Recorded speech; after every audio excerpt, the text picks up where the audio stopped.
Ladies and gentlemen, welcome back to the True Life Podcast. I'm so stoked to get to talk to everybody today. We have an incredible guest, Natalie Hi. Goldberg. She's a nurse, Hi. a writer, a photographer, a Ugh, psychedelic guide, contributing writer for the psychedelic support.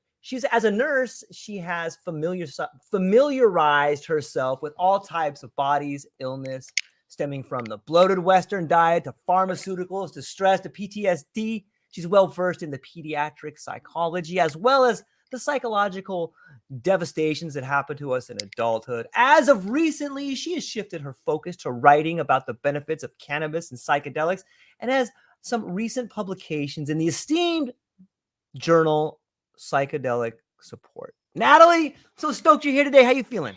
I'm pumped and nervous as hell. Good. That's a good thing. Like, it just means you're prepared to talk about it today. Yeah. I'm what I wanted to talk about, I thought Yeah. about it all week, is self-healing Okay. because that's positive and I'm on that level now. I just Yeah. like yes, I come from trauma, but it's just so negative to talk about. Well, that's all right. I mean, that's probably how you got good at self-healing is like you Yeah. learn techniques to heal yourself. And then that is like the first stage of translating it to helping other people, right?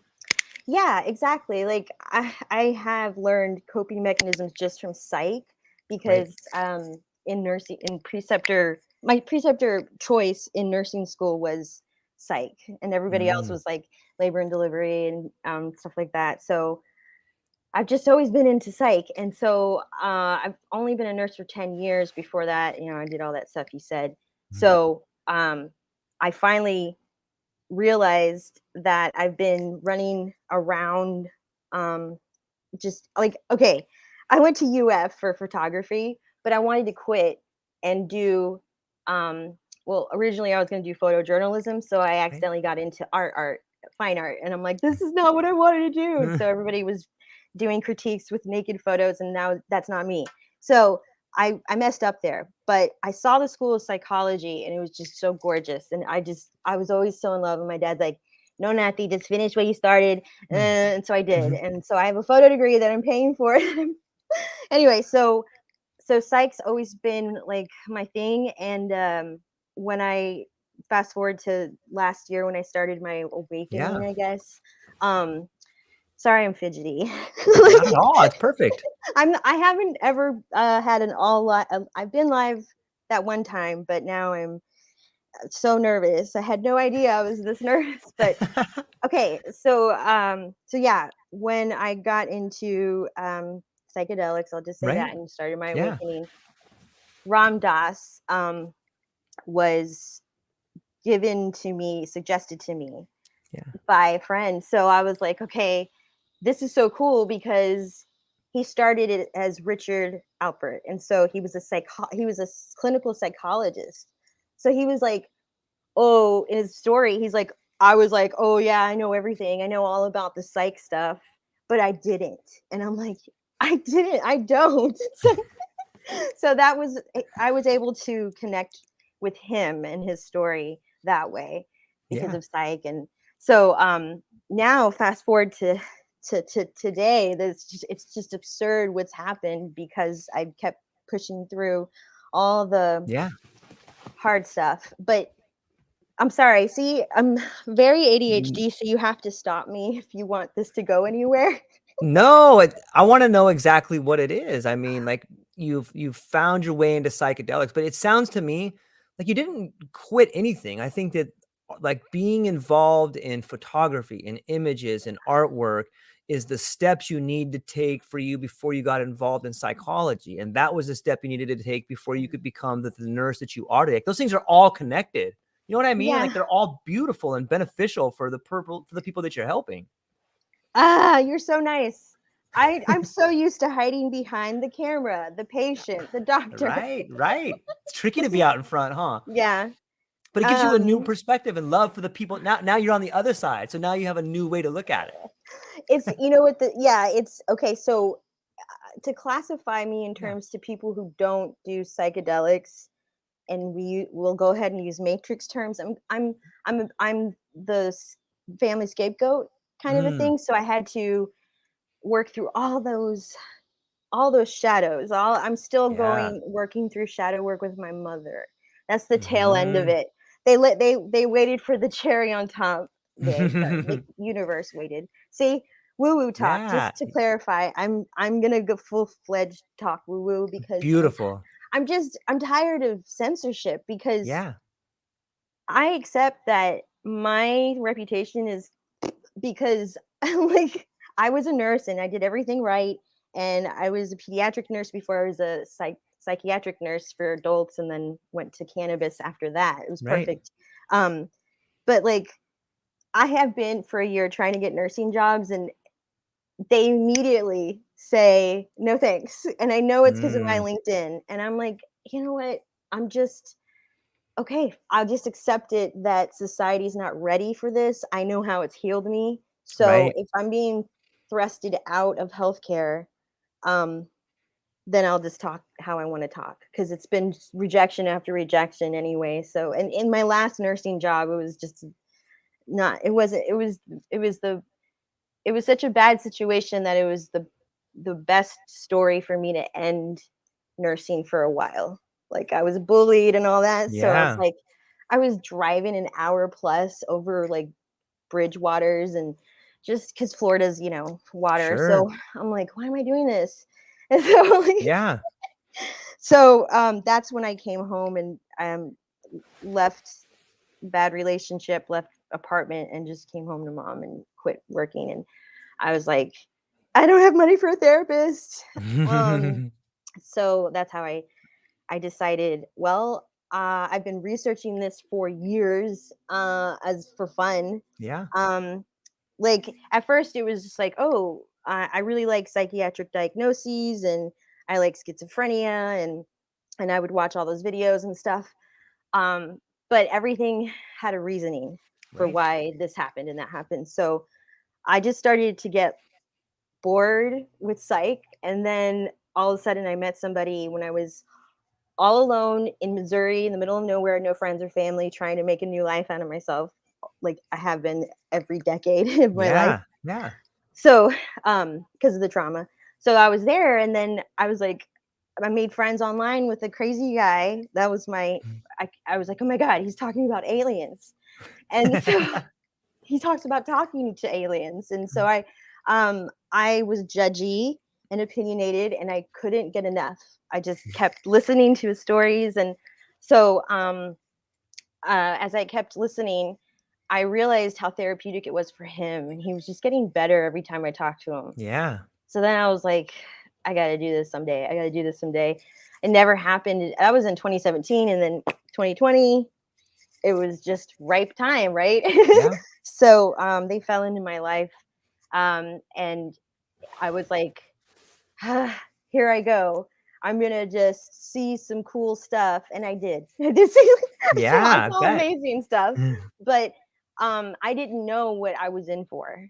It was 2020. Now it's 2023, so it's 3 years, and I'm able to accept so much that I could never have accepted in 2020. um I am completely changed, and that's what I want to kind of what my message is, why I would talk about myself for so long is so that for people who might be classified neurotic as like me and nervous and just ADHD and all that, if you could see that I actually like myself and Yeah. that I'm okay with all these weird things about me. And I got here because of not just the psychedelics, but the therapy that I got from therapists, friends, messages from the universe. Yeah. Totally. So I say therapist friends first because I'm a nurse and, everybody's got to be correct and all that. But in my heart, it's like I journaled and found out that crap first, like, then talked about it with I journaled and I drew and I sang songs to myself that Yeah. would come up out of nowhere, and I'm like, oh my god, that's a message, just the lyrics.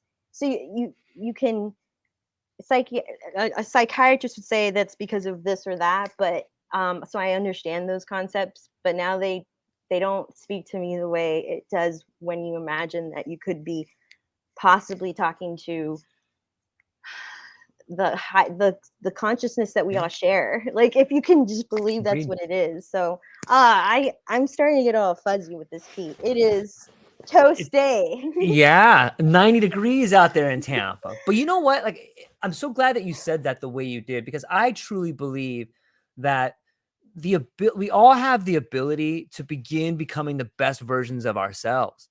And sometimes we're so judgmental on like the path that we took. Or I know for me growing up, like I grew up in like I grew up as like truck driving royalty. I grew up on a truck yard, and like, you know, a bunch of my cousins, you know, and uncles and aunts, like I always said that we put the fun in dysfunction.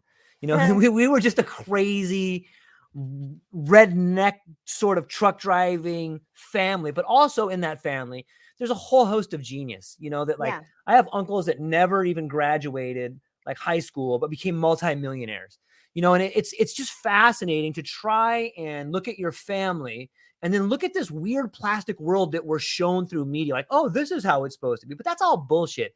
It's really like how your family is, how you were brought up, and how everyone has their individual story about being brought up. Like, that's a way better identifier of true reality than anything you see on TV. Instead of this plastic idea of how people should look, how people should seem, job you should have, money you should have, like that is all bullshit. Well, Yeah, go ahead.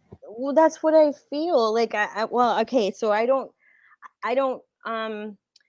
okay, I'm offensive because of what I feel and believe now. But hear me out. Yeah. I grew up in a Latin family, and how do I say all this live? So basically, there are cultural aspects to any culture, but these aspects are carried over ignorantly and need to be dismantled. So basically, like, just to be honest, I'm sitting here self-conscious about my fat arms and my my stretch marks because of the shame that was brought on to me from Latin culture. If you look at Telemundo or Univision, if you watch the news or whatever, like, it is arousing to me. These women wear like the tightest clothes, and it's always made me nervous. Like, I'm nervous I have all that shame still that I got to shadow work, that I got to work through with more meditation and more journal work. But Yeah. so that's what I don't like, what I've learned with psychedelics, I have so many different insights now and perceptions of things, Yeah. that when I sit, like, living at home with mom, I am respectful, and still I still work around her routine, which is horrible for me because um it's hard to watch novellas for dinner, but I will do it, and I will, depending on how far away I might have microdosed or whatever, I can have fun with it and stuff. And a lot of time it's just ridiculous to me because it's just a lot of vanity. And so Yeah. that's why I'm like, I don't like that part of the culture. I like the food. I like the religious stuff, but it's like the religious stuff gets used against everybody. And oh God, I had horrible nightmares having to get ready to go to Catholic church. Nothing even happened to me in Catholic church because it happened here before I got there. Like, so it's just like, okay, I'll wear the freaking stockings and whatever. So don't show this and don't show that and don't be too sexy and all that. So I'm afraid of all those things still. So I'm working through that, but it's okay to talk about now because Yeah. I mean, these are aspects of everybody's insecurities, and that's why people can't get together, because they have all these insecurities. Right. So Yeah. like, I know I'm larger than I need to be, but I also know I don't need to be with the guy who said you would look so great if you were just 30 pounds lighter. Like, I don't need to be with that guy. Right. I didn't know that before psychedelics. Or I Yeah. don't know what I'm supposed to say or can say. Sorry. Yeah, whatever you want to. You know, I see this pattern developing, and I'm glad the way you laid out the idea of culture and cultural norms and all of this sort of stigmatization that happens, because I see people on the forefront, people on the fringes, and those are the people that bring to the surface the uncomfortable nature of the reality around us. And I think that that's what you're doing. And it may seem to you like, oh man, like I might be a little neurotic and you have all these things, but the truth is, out of everybody in your culture, you're standing up and fighting for something to make things better. And I don't know if you should seriously take a little microdose and think about that, because that is exactly what the world needs. It needs people to stand up. They all hate me already, so it's fine. Like, I'm okay to do this. They're like, what is she gonna say about me? And I'm like, nothing. Like, I know psychiatry, psychology. Yeah. I know what happened to you, what happened to all of us. Right. It's just a virus of abuse and narcissism. I mean, it happens in a lot of families. That's why I'm most like, of them probably. Yeah, we all have trauma from like Absolutely. coming out of a birth canal. Nobody ever thinks about that. we all have to overcome that at some point in youth, but some of us don't, because of traumatic birth. So people might think that's woo-woo. That's not woo-woo. This is neurology.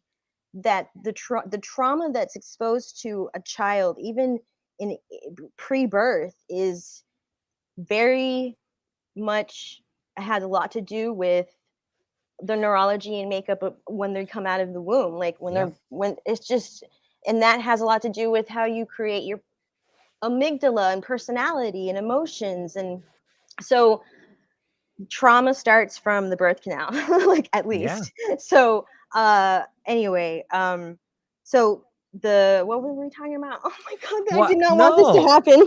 No, it's all good. We were talking just about trauma in family, and I want to add to that too, because there is something so beautiful about a birth, and I think it's the possibility that life could end at birth. Like my child died, like my child was stillborn. So my first son, Ocean, was stillborn. And so, I realized that the things that can happen, like a birth is a miracle, because there's real death that can happen, whether the mother dies, the child dies, or part of you dies when something like that happens. And no one talks about that particular trauma at birth. You're right. The way in which you were born kind of sets a tone for how you're going to live your life. But more than that, if you want to go all meta and take it from a fractal level, you can look at your life being reborn whenever you decide. Like, it seems to me that you have spoken about a death and a rebirth every 10 years. Boom, I'm born into the world of art. You're born into the world of psychology. You're born into the world of nursing.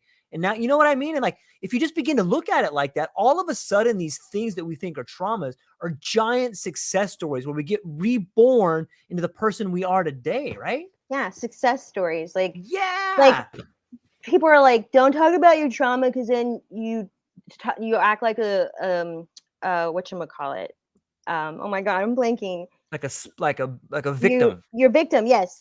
You victimize yourself. And I'm like, no, if I'm able to talk about it, I'm a survivor. Like, that's how I see it. Yeah. And if I talk about my trauma, the type of kind that it was, which was narcissism trauma with like a lot of abuse, then other people who are so deathly afraid to talk like I am, this is horrifying for me. But because of psychedelics, they're like, you got to talk. So I'm talking, but it's hard, because I was told not to for my whole life.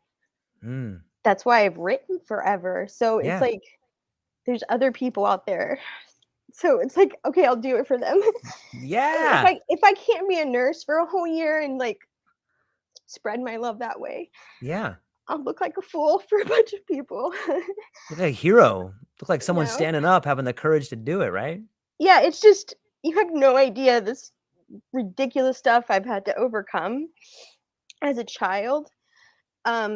And I have to speak for myself because no one else is, but I have siblings. And so the change that happened in me a year ago has initiated and ignited a change in my sister. And so I'm happy to say all that, because it's like, we now understand our abuse, not just from the horrible relationships that's all we focused on.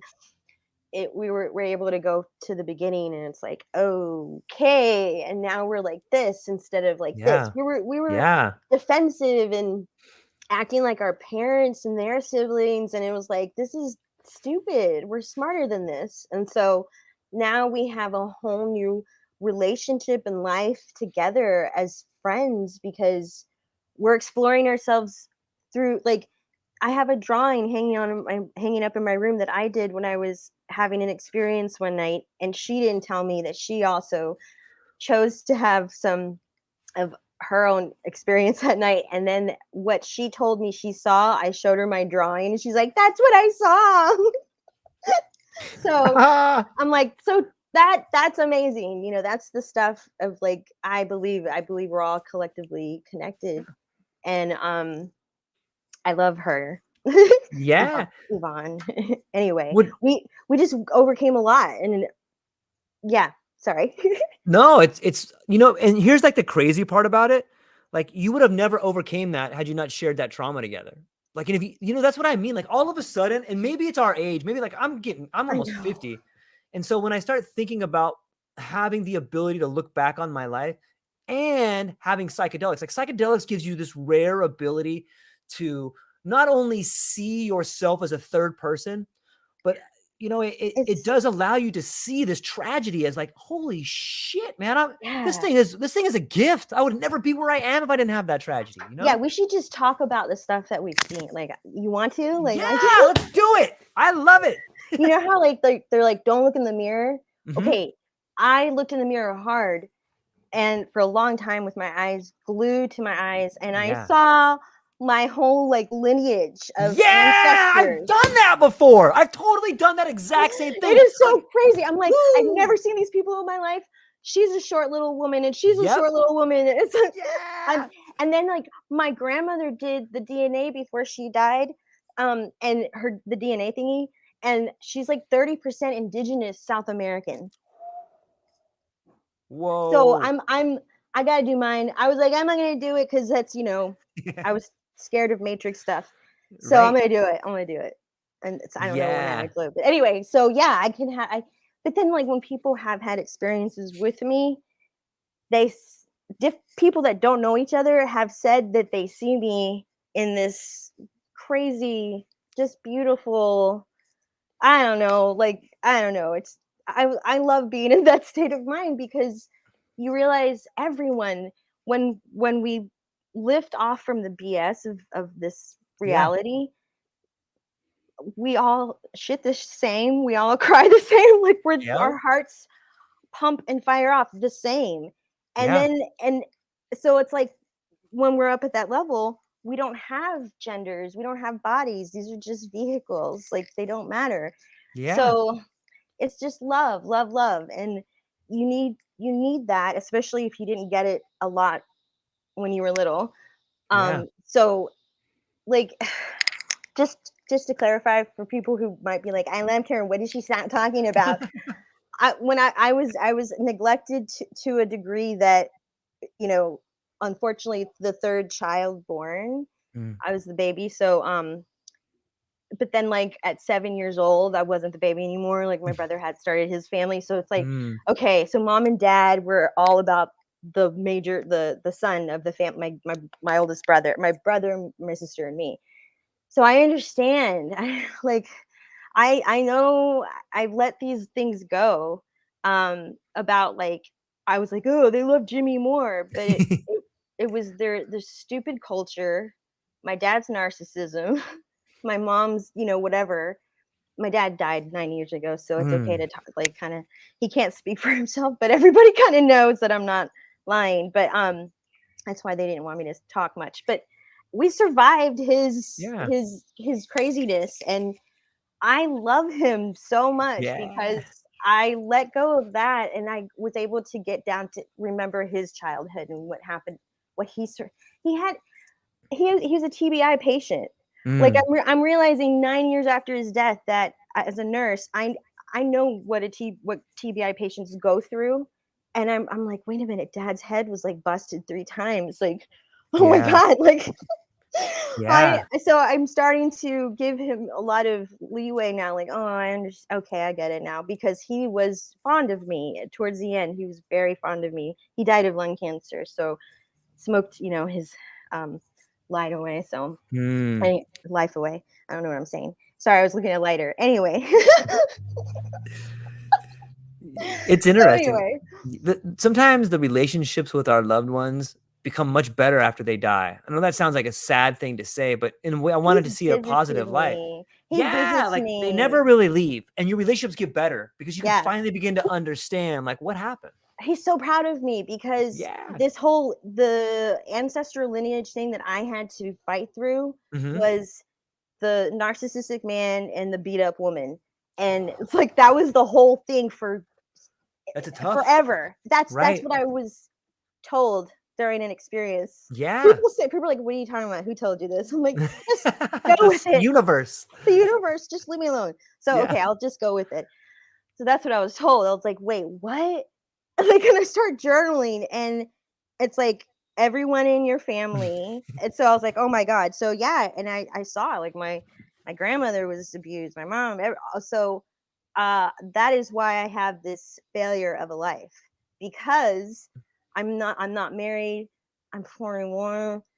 I don't have children. I couldn't have children because of all. It's just a tragic story. Like I just couldn't make children. So like just a lot of surgeries and things because of the trauma. So that's another thing. I'm a nurse and I understand inflammation Right. and hormonal like exhaustion. So I got I I was only in psych, pediatric psych for a while because it was it just it just really killed me. It was 5 years. But I towards the end I got into outpatient, Uh-huh. and I was so happy with that job. It was the best job ever because I was like, how's school going to like autistic teens? Yeah. And when I would meet the autistic teen girls, I was like, oh my god, like we're best friends, like this is crazy, like I understand them. And so Yeah. I realized, yeah, I was totally I didn't get the ADHD help, and I was below average in all of my SAT scores as a child, and and then some. And so but then in college I got like 4.0. It's just, see, you could see I was ignored. So I understand now, and there's not a lot of anger. I just want it Yeah. to be known for other parents. Like, I just want to say before all this is over, I don't know how much we have time for, but Yeah. please, parents, don't have your children raise your other children. Please. That helps tremendously if you're like, I need to be the parent in every one of the children's. So anyway. Yeah.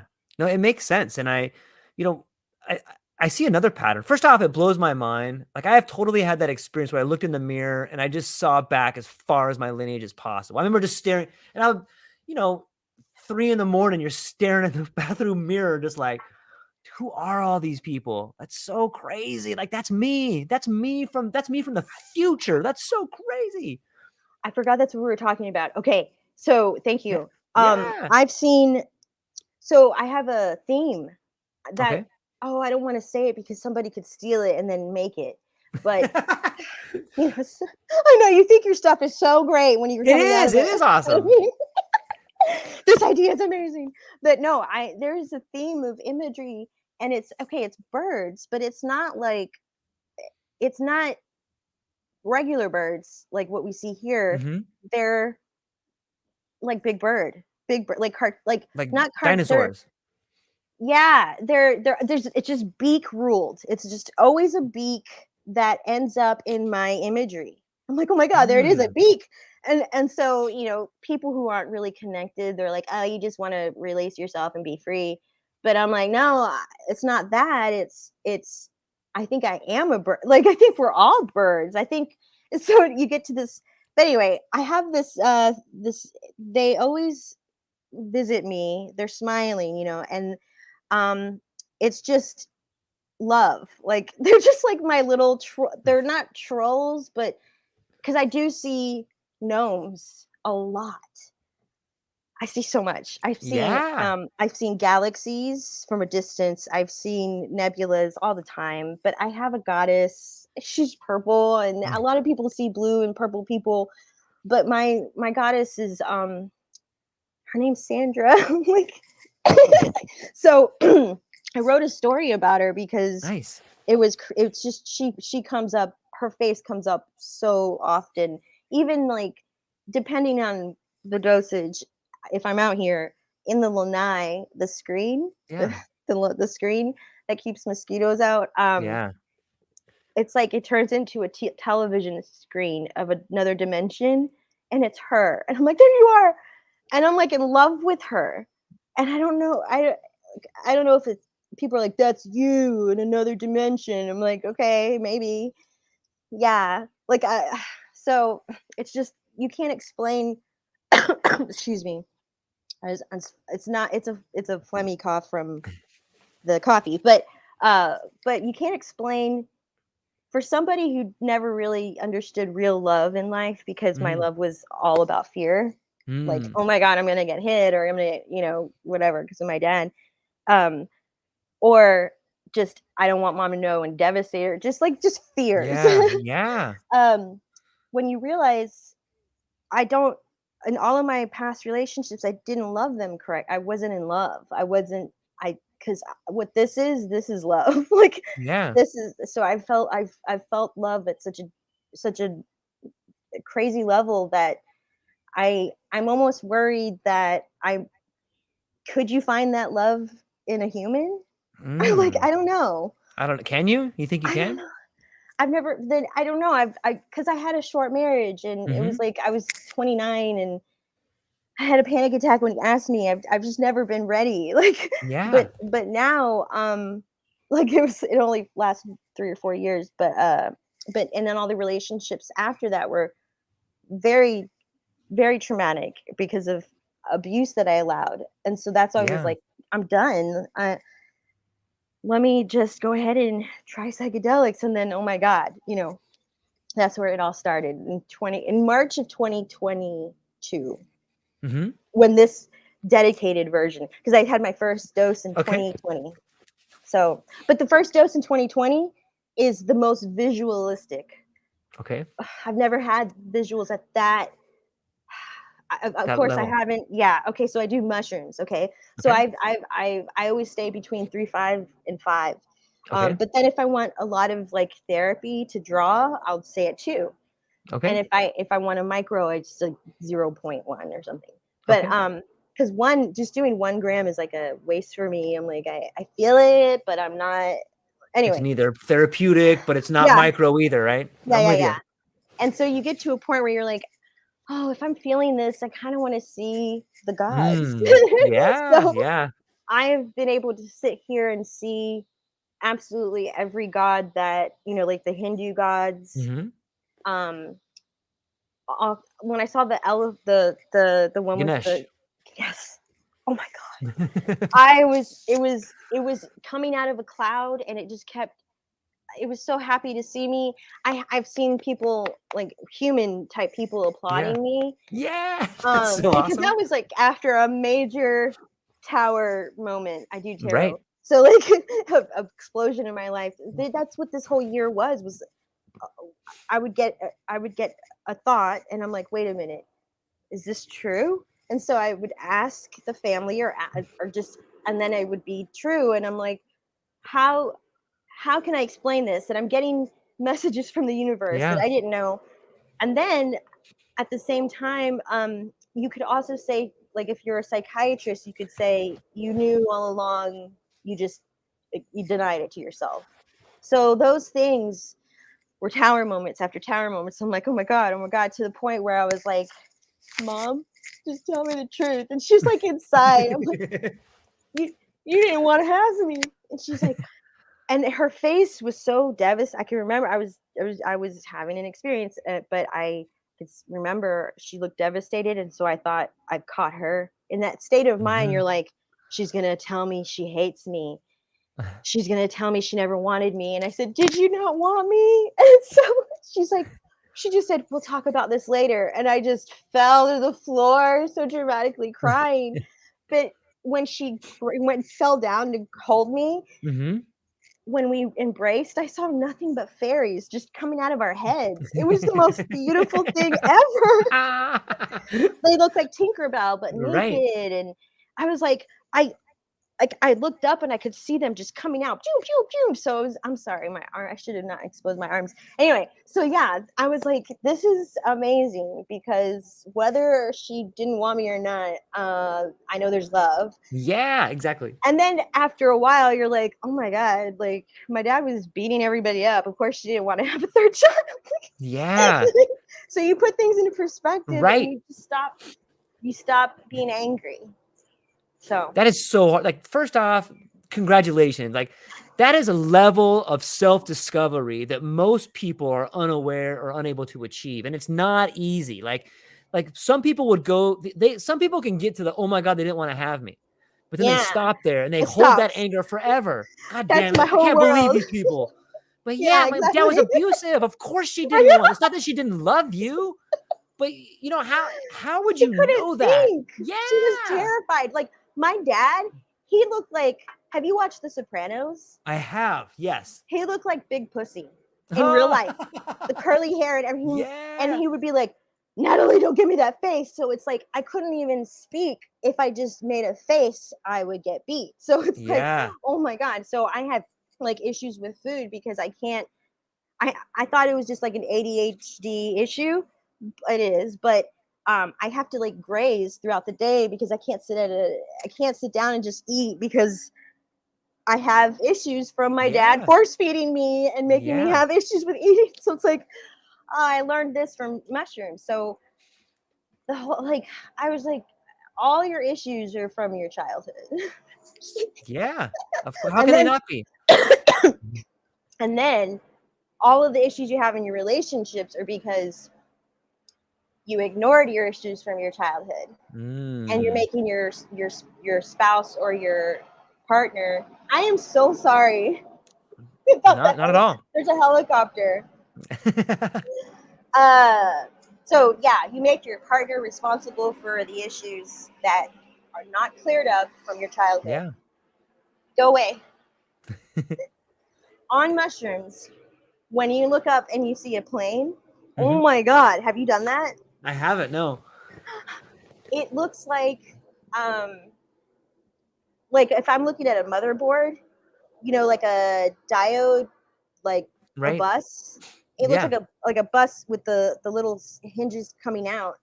And I was like, I knew it was a plane, but I was like, why are they showing it to me like this? Mm. Like a bus strip with the hinges. So it was so I see, and then I see it like that all the time. And then in the moon, I always see a lotus plant or another moon or Yeah. um, faces of people that are special to me. It's like universe will be like, hang on to this person because they're special, and then they were right. They're always right. Okay, so that brings up, I have a question for you then. So it seems to me that, like, on high doses of psychedelics, we're able to see the world around us through completely different imagery, whether it's a goddess, whether it's a bird, whether it's a motherboard, or whether it's Ganesh. Like, we see these beings and other things, but we also get to see the relationships in our actual lives in a total different way. Yeah. Those So are that's connected, right? okay. We can go back. We can go away from the woo woo talk. But Oh whatever, my yeah. gosh. Maybe I should shut up. That's No, probably a sign. Yes. no, that's a sign that It's you're doing going the right away thing. Yeah, right. It's like the because trauma; it's I gone. need to stop talking about the woo woo stuff. See, it's right. There Okay, you go. universe. Okay. So, on a serious note, the therapy that you get, so it'll go like this. Like people don't explain things very well on Hmm. these videos. Ugh. Okay. So, say you have a dose and you're with a friend or whatever, and then you'll have 6 hours with like mushrooms, sorry, Right. psilocybin mushrooms, 6 to 7 hours ahead of you to have the experience. But when you go to bed that night, there's a lot of synergy happening neurologically, Yeah. regeneration, and you're changing as it works through you. And you wake up and you're like, I am so happy right now. Yeah. And if you have a lot of trauma in life, you haven't felt that in a long time. And it can be really harsh on you to realize how much happiness you've been losing in life because Yeah. you think about your trauma all the time, or you stay in your trauma, Yep. so you're like, gosh, this happiness is so amazing. And then the second, so you go through the day and you're like, I don't know why I cared about the neighbor, or I don't know why I cared about this type of music. It actually sounds great. And the food that you eat is like, you're like, oh, this apple tastes amazing, and then you're like, oh my god, pizza's too salty. So that happens through the week, and then by like 2 weeks later, you're like, yelling at the car in front of you, and you're saying all these, you're saying F this and F that, and you're like, I have not felt this anger in a long time, like 2 weeks. You start putting two and two together. So Yeah. you're like, okay, I gotta feel this out. How often am I gonna do it? And so Right. that's why I believe in research, because I don't want to add. Okay, I should have said this in the beginning. I'm not advocating for people to do this at home. Blah blah blah. Right. I'm not advocating for any illegal activity, but I'm really into research so that at least it could get to people like my mom, because Yeah. she's seen me eat mushrooms, but she still is she's terrified, especially, well, because she sees how I change. But Yeah. I don't know how I act. I can't, because I don't film myself, but I've seen my sister's reaction when she's not, and she's like, it's okay. You can go back. Like, I'm like, oh my god, I'm a Yeah. child. So that's why you have to be wary of how much you do and with who you do it Yeah. with, because if you kind of if you're with friends and you kind of don't like your friend's girlfriend or boyfriend, and you're like, they just, they're kind of annoying, Yeah. and you do it with them, Yeah. you're gonna be like, oh my god, they're the devil. I need to tell my friend. Mm. I'm gonna tell my friend right now. Yeah. Yeah. Yeah. Not good. No. So anyway, go. Shut me up, Yeah. please. Shut me up. No, it's all beautiful, and I think it makes so much sense, and I think it speaks volumes of not only how much you care about people, but how much the I do. sacrifices you've been through have changed who you are. And like, so this is another avenue too. When we look at the world of psychedelics, whether you want to look at some of the rituals or some of the rites of passage that have been used for centuries, it seems that throughout history, the people that have practiced using psychedelics were always when you went to someone to learn about psychedelics, they had taken the medicine themselves. So they kind of knew what was going to happen. The same way you have taken the medicine and you kind of understand what your mom would go through or what your sister would go through. But in today's world of medicine, people go to the doctors and they get like Suboxone if they're a heroin addict, but the doctor's never taken Suboxone. So many Right. doctors and so much of the medical system today is based on ideas that they learned from a textbook that was funded by a pharmaceutical I company know. or was funded by research that was paid for. So it may not be the best research. And if you just start going down the wrong path a little bit, in 20 years, you're way off course. And it's so interesting to think about. You can just take this psychedelic. For me, when I take them, I don't want to be around anybody, man. I'm going to be I know. naked, like laying down, making crazy noises. And, I know. That's why I a lot of people want to do them with me. Um and I appreciate that. yeah, But it's just so personal to yeah, me. yeah, Like, I cry, snot yeah, crying. yep, yep. I'm with you. I laugh at the weirdest things that I know would be weird, because you start getting wary of your neighbors listening and Yeah, watching.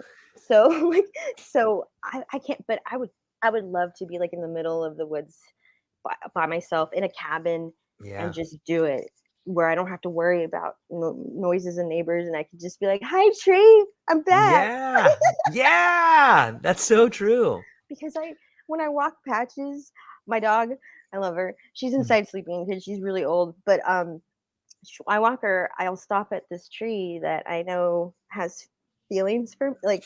Yeah.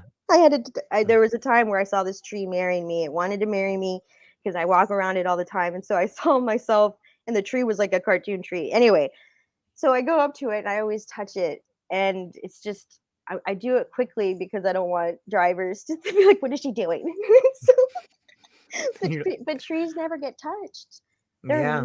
they're so alive, and they get so ignored, and we just like lean on them and kick them and put our cars on the roots, and just the roots, like, and we're just like putting cars on, like, they're just they just exist, and they love us just simply for us, and they're Yeah. just sitting there doing nothing. And so I don't know. I have to be outside a lot. That's something that changed. I don't know what Yeah. I'm gonna do, because if I live somewhere cold, I want to get out of here.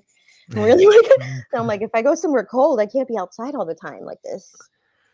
But Like this maybe you have a place that's cold with like a beautiful view of a window where you could sit in like your chair and like look out there. You know what I mean? artificial air and air and lights and toner. There's always Mm. toner in the office. Like, you just smell technology. I just love being outside. You know what? I trip out that you said toner because like look at the world of like Xerox or toner. Like it's based on an addiction model. Like they'll give you the machine, but then you got to buy from the dealer all the toner once a week. You know what I mean? It's just like Yeah, it's like it's the it's the same model as Matrix. addiction. It is. It was Toner in the movie Matrix when he's on the floor crawling around everywhere. It's the smell of. So I Mm. probably won't go back to an office now. Nobody's gonna give me a job in an office. But anyway, You'd be um, great. You'd be great at like a psychedelic confrontation center, or like I'm trying to not use the word retreat, but you know what I mean. Like it seems to me like a place like that would be perfect for you. You know, because you do have a fundamental understanding of what it's like to heal. Like you've been through. You know, I I met a girl. Well, her kid goes to school with my child, and I was abused as a kid. And when I was talking to this woman, beautiful woman, very nice family, and she had said some things to me that all of a sudden they resonated to me. And anybody who's gone through a trauma can recognize that trauma in somebody else. And so she was telling me how she hated part of her family, and I was like, oh yeah, I've been through some things like that. Why is it that you've hated your family? And she started to dance around the subject of being treated wrong sexually, but I could identify with it because it happened to me. So I was like, oh shoot, I see what happened here. And so a couple of months had gone by, and her and I were having a conversation outside of one of the classrooms. And I says, isn't it interesting? And she goes, what? Isn't it interesting that the things that happen to us as kids, like we see them as traumas, but other kids, they pay hundreds of thousands of dollars to go to school to learn about that thing, but they will never, ever have the experience that you or I had. And then she realized, like, I'm talking, like, we were both abused. Some people go to school to be counselors, but it happened to us for free. We don't have to pay any money yeah. for it. We're better at helping people, so. I just paid an arm and a leg to renew my nursing license, and it's like, why am I paying and getting my fingerprints done? Like, it's just kind of demeaning when you've already wiped a lot of butts, and you've helped a lot of people through deaths, and like, you're just like, why do I got to get fingerprints anyway? So Because you got to be, but I know, currently I you know, have to I have a know. foot in both worlds right now. I Right. know But why I got to do it legally, but no, I'm just like, right. we demonize the people who have the biggest hearts I in this know. society, and the Where's your paperwork? Yeah. biggest hearts have overcome such major trauma. So you can identify it in people. I can identify it too, especially with people that have ADHD, PTSD, CPTSD, all the D's. Yeah. I can see it. I'm like, I know how to talk to them. I know how to bring in their focus and let them feel loved and listened to. Hmm. So that's just what lacked in their life as a child. It's just every human I meet, I see the child in them now. Yeah. And I want to heal. I want to heal, but I have learned about boundaries and, and making sure my energy is taken care of first before I. I used to give my everything to everybody. Hmm. I just, here, take it all. I've, all of my stuff. So that's why I'm broke and have no family and children, blah blah blah, all this stuff, because I just kept giving to everybody. And I don't know. So I guess that's why I'm in this state of Yeah. uh situation. Sorry Well, about yeah. I the think that neighbors. no, I think Um, that is something that ultimately I think there's some things in us that can never be learned. They can only be developed inside of us. And maybe I think that what you're going through, you're not alone in that. Like I see so many people, and I talk to so many people on this podcast that you would think are just on top of the world and doing like they're crushing. But the truth is they're in the exact same state as you or me, regardless of what they have. Like they feel like they've given everything to this dream, to this belief, to this idea that they want to create into the world. And sometimes when it seems like you're on the death's door, or when you're like, God damn, I'm the biggest failure ever. Whenever you think like that, the truth is you're probably like 1 yard from the goal line, because you know what it's like to give every ounce of your soul to something you believe in. And what kind of a person can do that? Like, that's not a weak person that can do that. That is somebody who believes wholeheartedly in what they're doing. That's someone who believes with every ounce of passion they have, they can make it happen. And those are the people that can make it happen. Yeah, but I feel bad because like I don't have a lot to lose. Like I don't have children to take care of. I don't have a husband to make happy. So it was prime for me to bust through these crazy, icky, weird, Yeah.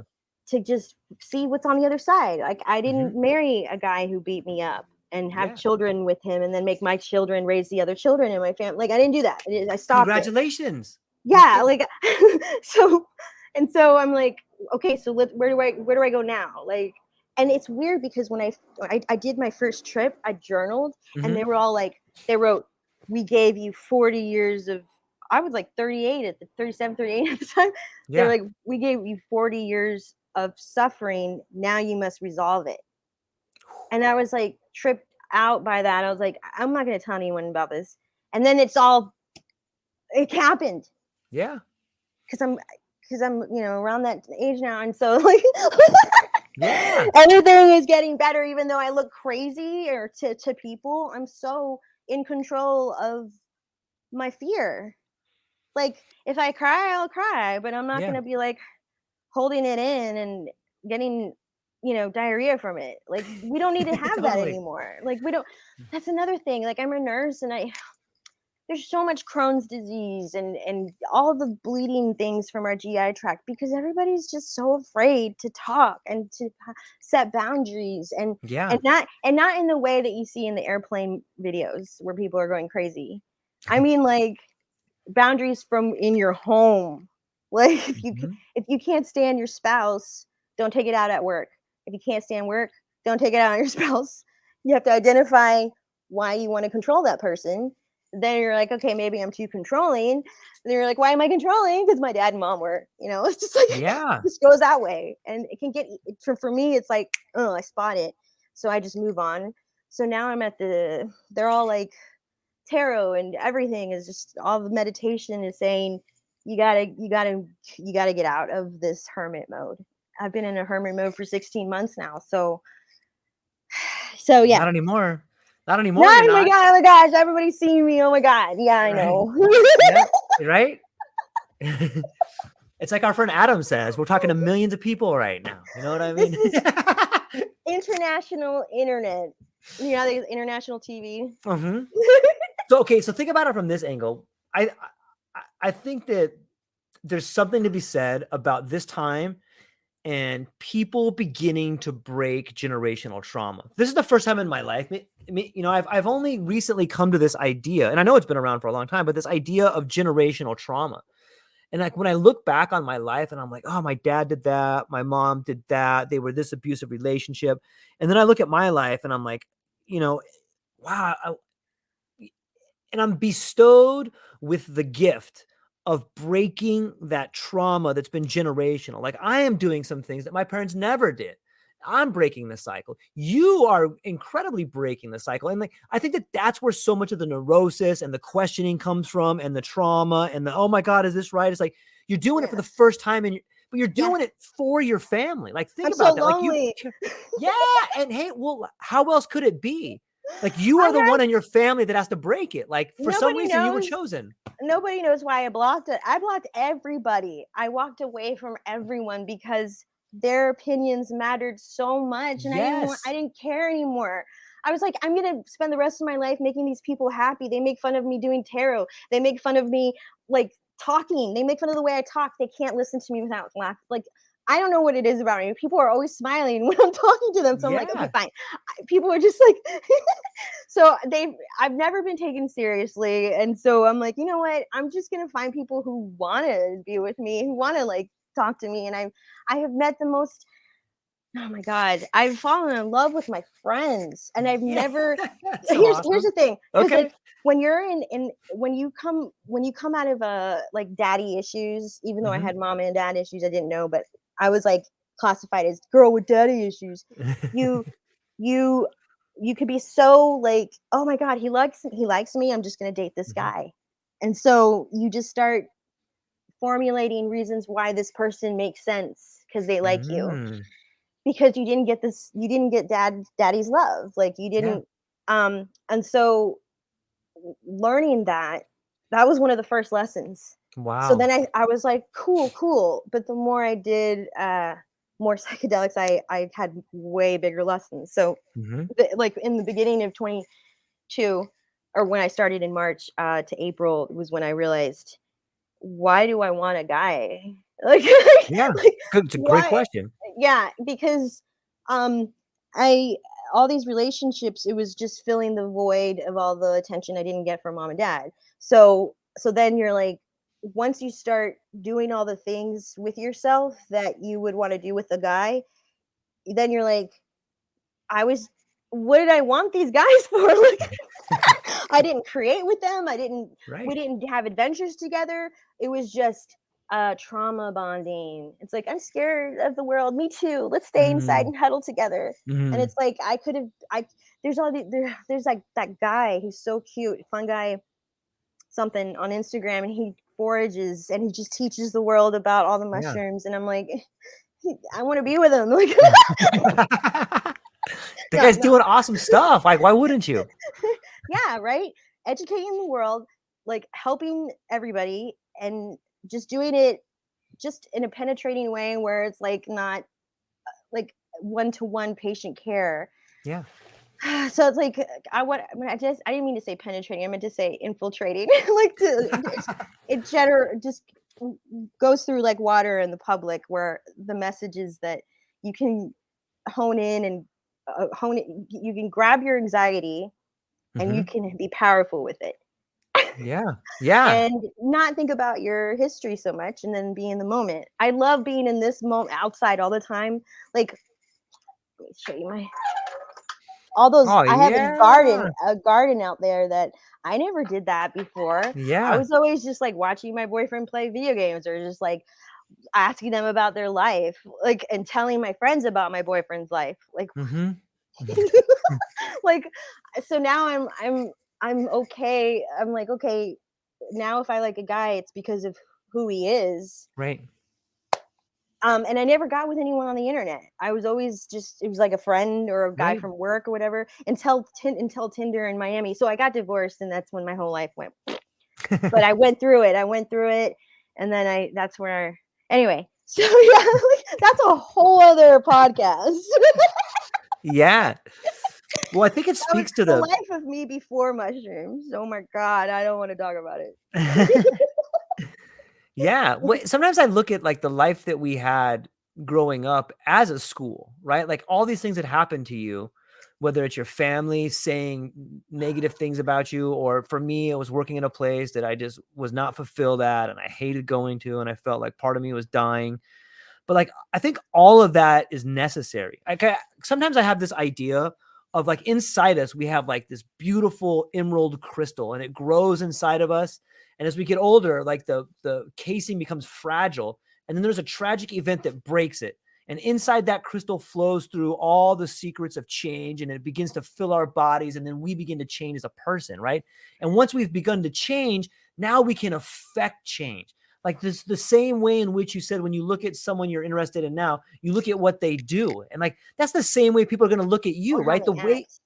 yeah, exactly. But in doing so, by putting that out there, you're also changing the way people see you. Now you're inviting people to look at you the way you do, the way you help people. In the same way you describe that guy that finds mushrooms, It sounds to me that like that's a lot like what your life is about. Like you're out here discovering new things. You're finding ways to help people. You're standing up for what you believe in. And like, I don't care if these people think that. I do this. You know what I mean? It's kind of similar. Yeah, because I've never believed in anything before. Like, you know what? It was like, and at age 16, my boyfriend was like, I don't believe in God anymore. If you think about it, it doesn't exist. Blah blah blah. He was like, so I was like, oh my God, you're right. No, I freaked out. I was like, oh my God, what are you talking about?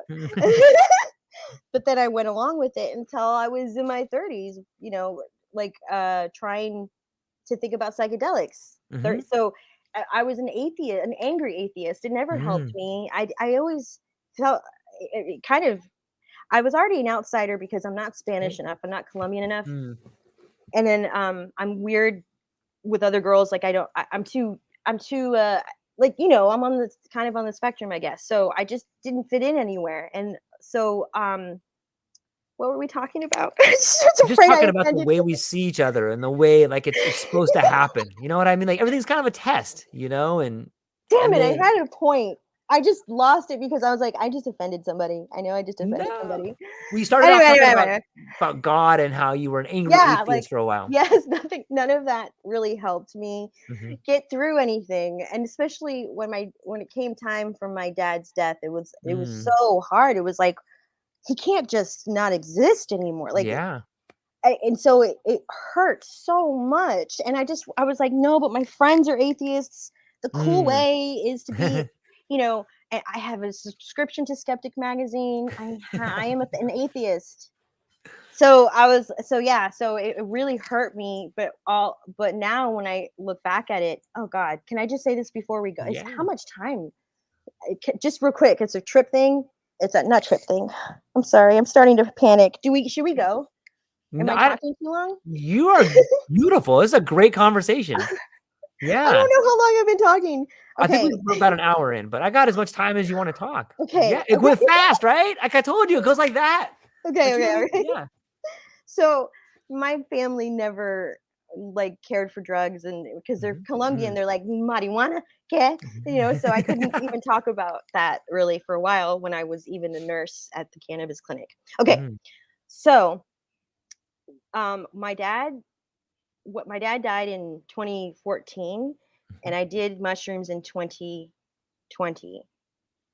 When I had my first trip, they told me in a journal when I was journaling, they said, remember this? Oh my God. Okay.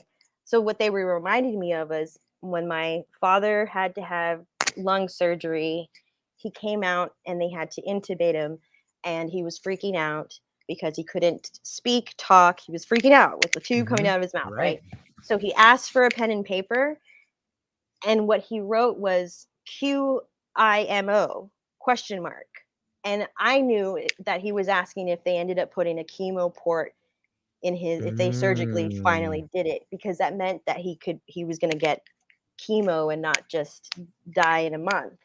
So, because so is that a cat? That's my cat over there. A man with two brains.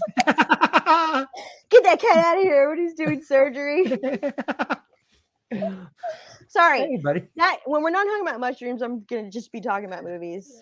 Because I was raised by the television. Right. And HBO. So anyway, I forgot what we were talking about. Your dad, chemo, is gonna get the port in his arm.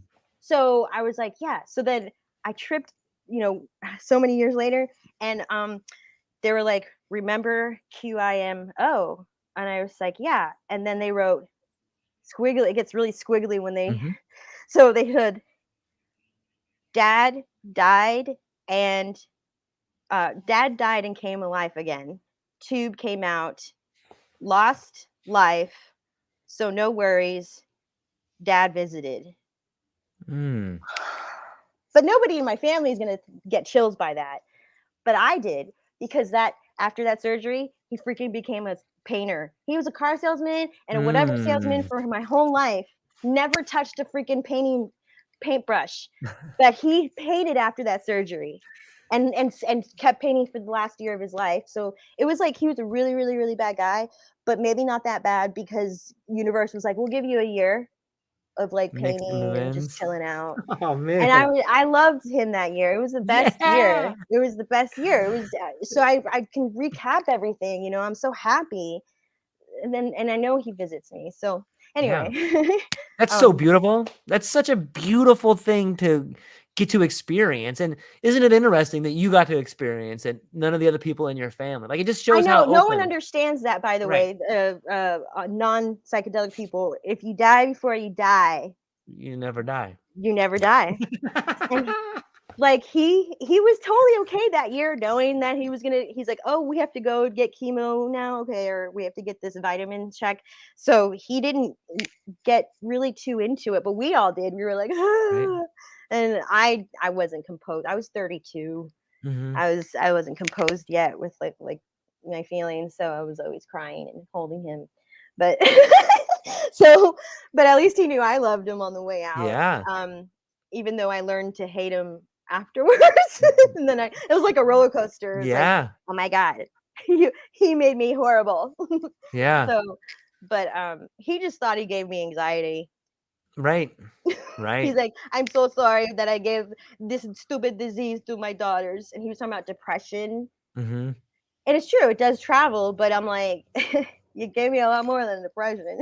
Yeah. Right. Right. All my shadow work I'm going through it pretty well. Right. Because no, can you imagine being 41 at your mom's house trying to restart your life? I can. That's what my mom did. My parents got divorced when I Well, was probably 10 or 12. And so well, it was rough though. I mean, most I people. can't imagine it from my point of view. I mean, not at all, but Oh, well, and also you're a boy. I'm a man. Yeah. Yeah. Moms Yeah. love their boys. So True. It's very this true. is hard. This is so hard, but Right. we're getting through it. And I'm proud of that because people want to be like, I'm never going to talk to her again. She let, she let this and happen. She let that happen. And I'm like, I know, but what's the point? Like, if we both know we're both right and we have these stances and we feel this way, it's because it's coming from pain. Why would I not want to talk to her for the rest of my life because she's also in pain, even though it's misguided or misunderstood? Yeah. Like, pain is resolved by love and healing. So I might as well tell her, like, I'll even say, no, mom, you just made that up, but I love you anyway. Like, that's what I'll say. Because there's no more excuses to let things just like roll. Like if people behave in a way that's inflicting pain on you, Mm-hmm. then you have to be like, no, please don't. Like, you just put words in my mouth. And you know what? Like sometimes we always think that it's us that end up in a spot, but like maybe your mom needs you. Maybe you don't even understand why you're at home right now. Maybe your mom I needs you to don't. be there. Yeah, I know. But look at it from this angle. Like maybe your mom needs you more than anything in the world right now. And that's why you're there. Okay, And you may not okay. understand it, but It made sense last summer. Oh right. my god, when I moved in, because Okay. yeah, it made sense because all of a sudden when I moved in, my grandmother struck ill and she had to get surgery, but she's Mm-hmm. 93. So I was like, wait a minute, can we talk about surgery for a Yeah, minute? 93. I don't know. I'm a nurse and I kind of want to know what. So my grandmother's like, I want to do this. I was like, I have to accept this. I'm like, I love you. You've always been, I said my goodbyes and I let everyone just be. Okay. And she came out of it and she was like, I'm healing after like 4 or 5 months later. We're like, holy cow. I was like, yeah, okay, I proved me wrong. But then she started to fall a little more weaker and weaker. And it was like, I love that she like was able to get through a surgery though at that Yeah, age. it's I so just like, amazing. I'm vindicated. It was very vindicating for me. But anyway, um, so she passed on in late last year, and so I was like, that's why I'm here. I'm gonna help my mom get through this. Yeah. It just got really twisted and bizarre after that. The hurricanes came, like just everything just kept getting weirder and weirder, and I Yeah. was so shadow work, like, oh, it just got really thick. Like I just had to do a lot of shadow work. I mean, New Year's Eve was the worst. You know how there's so many articles. It's like Is there a bad trip? Do bad trips exist? Is that real? I'm gonna tell you to Okay. not do trip. Do not do. The trip word. I don't know if I should say it or not because everybody's like. There's so many rules now about what's the right thing to say. So I'm so nervous. But if you have an experience, just don't do it when people are having fireworks going off at night. Oh my God, it was the worst night of my life. Patches was, I was like, oh yeah, the end of the year. It's the last day of the year. It's gonna be awesome. Right. I was like, oh, it's a war. Oh my God. And then I ended up in the kitchen in the corner of the cabinets on the floor crying, begging for the sounds to stop. And then that I just really I channeled in, and then they were like, you need to stop letting people they're like, you exist for people. You simply exist for people to use you. Stop letting people use you. I was like, I couldn't believe from all that. I got that horrible message. And then I was like, oh, I found out my boyfriend had cheated on me like for 5 years, the whole time we were together. 4 years, the 4 years we were together. So I was like, wow, the universe, the universe. So I had to get through that. I had to get through, but I did. Right. And he, hurt himself recently. My mom, anyway, maintenance issues. Okay, fine. Call whoever you need to. So my mom did, whatever. And then I found out he injured himself, and I was like, oh, now I feel bad. And I realized, oh, I don't hate him. I want peace for everybody. So then I was like, through my mom's text, I was like, did you do these things for your foot? And that was it. Nice. Because I don't want that's energy. So if you have if you like all my exes, I don't hate them anymore. They're all so sweet now. When I think about it, I'm like, oh my God, they were doing I experienced this with this person and that. And so when you are when you come from like crazy toxicity, a lot of the psychiatric disorders say people will look back in their history by the people they were with, or the associations of, well, oh, that was when I had this baby, or that was when I was going out with this guy. So I was doing that a lot, and I split up my history with who I was like. That was when I was with blah blah blah, and I don't do that anymore. Now I'm doing it by the decades of like what I was doing. Right. So it's a great point. Realizing, you start realizing you're like, I have my identity back. I don't like I was getting an identity through all my boyfriends. Right. So women, but see, people will go their whole life and die and never have this like they'll never realize. They'll just have like 8 marriages or whatever. Like it's like, don't keep getting married. I think you bring up such an amazing point, like this idea of identity. And this is why people are afraid. Like, it's really hard to just decide, I'm not my job. I'm not my relationship. I'm not this other thing, because it's easy to do those things. Hey, I'm this guy. I'm this girl. It's real easy. It's really difficult to redefine yourself and then become that change out in the world. I know. That's why it's so amazing. Not with just lovers. I did it with my jobs because of the nursing. Of course. I couldn't find anything to wear because I have just scrubs. And then I stopped scrubbing. I stopped being a nurse, and then I just stayed home. So, and I haven't gone shopping prior to the pandemic. I haven't been to the movies since 2013. Like, I'm not normal. I wasn't normal before mushroom. What's that? Oh, it's a mic. I can't hear you. I still can't hear you. It says that your mic is muted. There you go. Okay, how about now? A little better? Good. Yeah. That came right underneath. Is that Carmen Sandiego on the map? No, it's just we got like this giant wallpaper, and then it's like a white erase, so my daughter can go and draw stuff. Yeah, it's super awesome. I want the chalkboard wall. Yeah. Wall. I want to do that, but I live at my mom's. Well, that's all right. Get a globe or something. Like maps are awesome. Like I have we're not, I I have several boyfriends that gave me atlases in the past for birthdays because I like, love geography for some reason. yeah.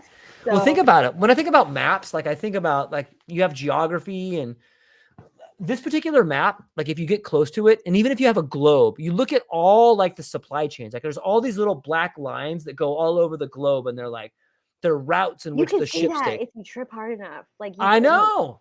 And you know what? okay, I I think it's did the that. same thing with neural networks. I think it's the same thing Amazing. with neural Yes. pathways. Like if you look at some of the neural imaging that comes out, it looks like a globe in a weird sort of way. There's all these lines going everywhere. As above, so below, right? Yes, in this lanai, like they're like, you want to see something? And I was like, okay. And so everything went shut dark and I saw space. I saw Oh, galaxies and stars and yeah. nebulas. And I was like, I was like, wait, am I floating in this lanai in space? That's what it felt like.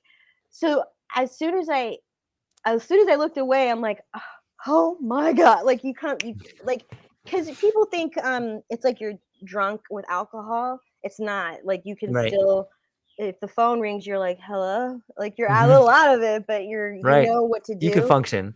but not drive. Never drive. I No, would you should never. definitely not do that.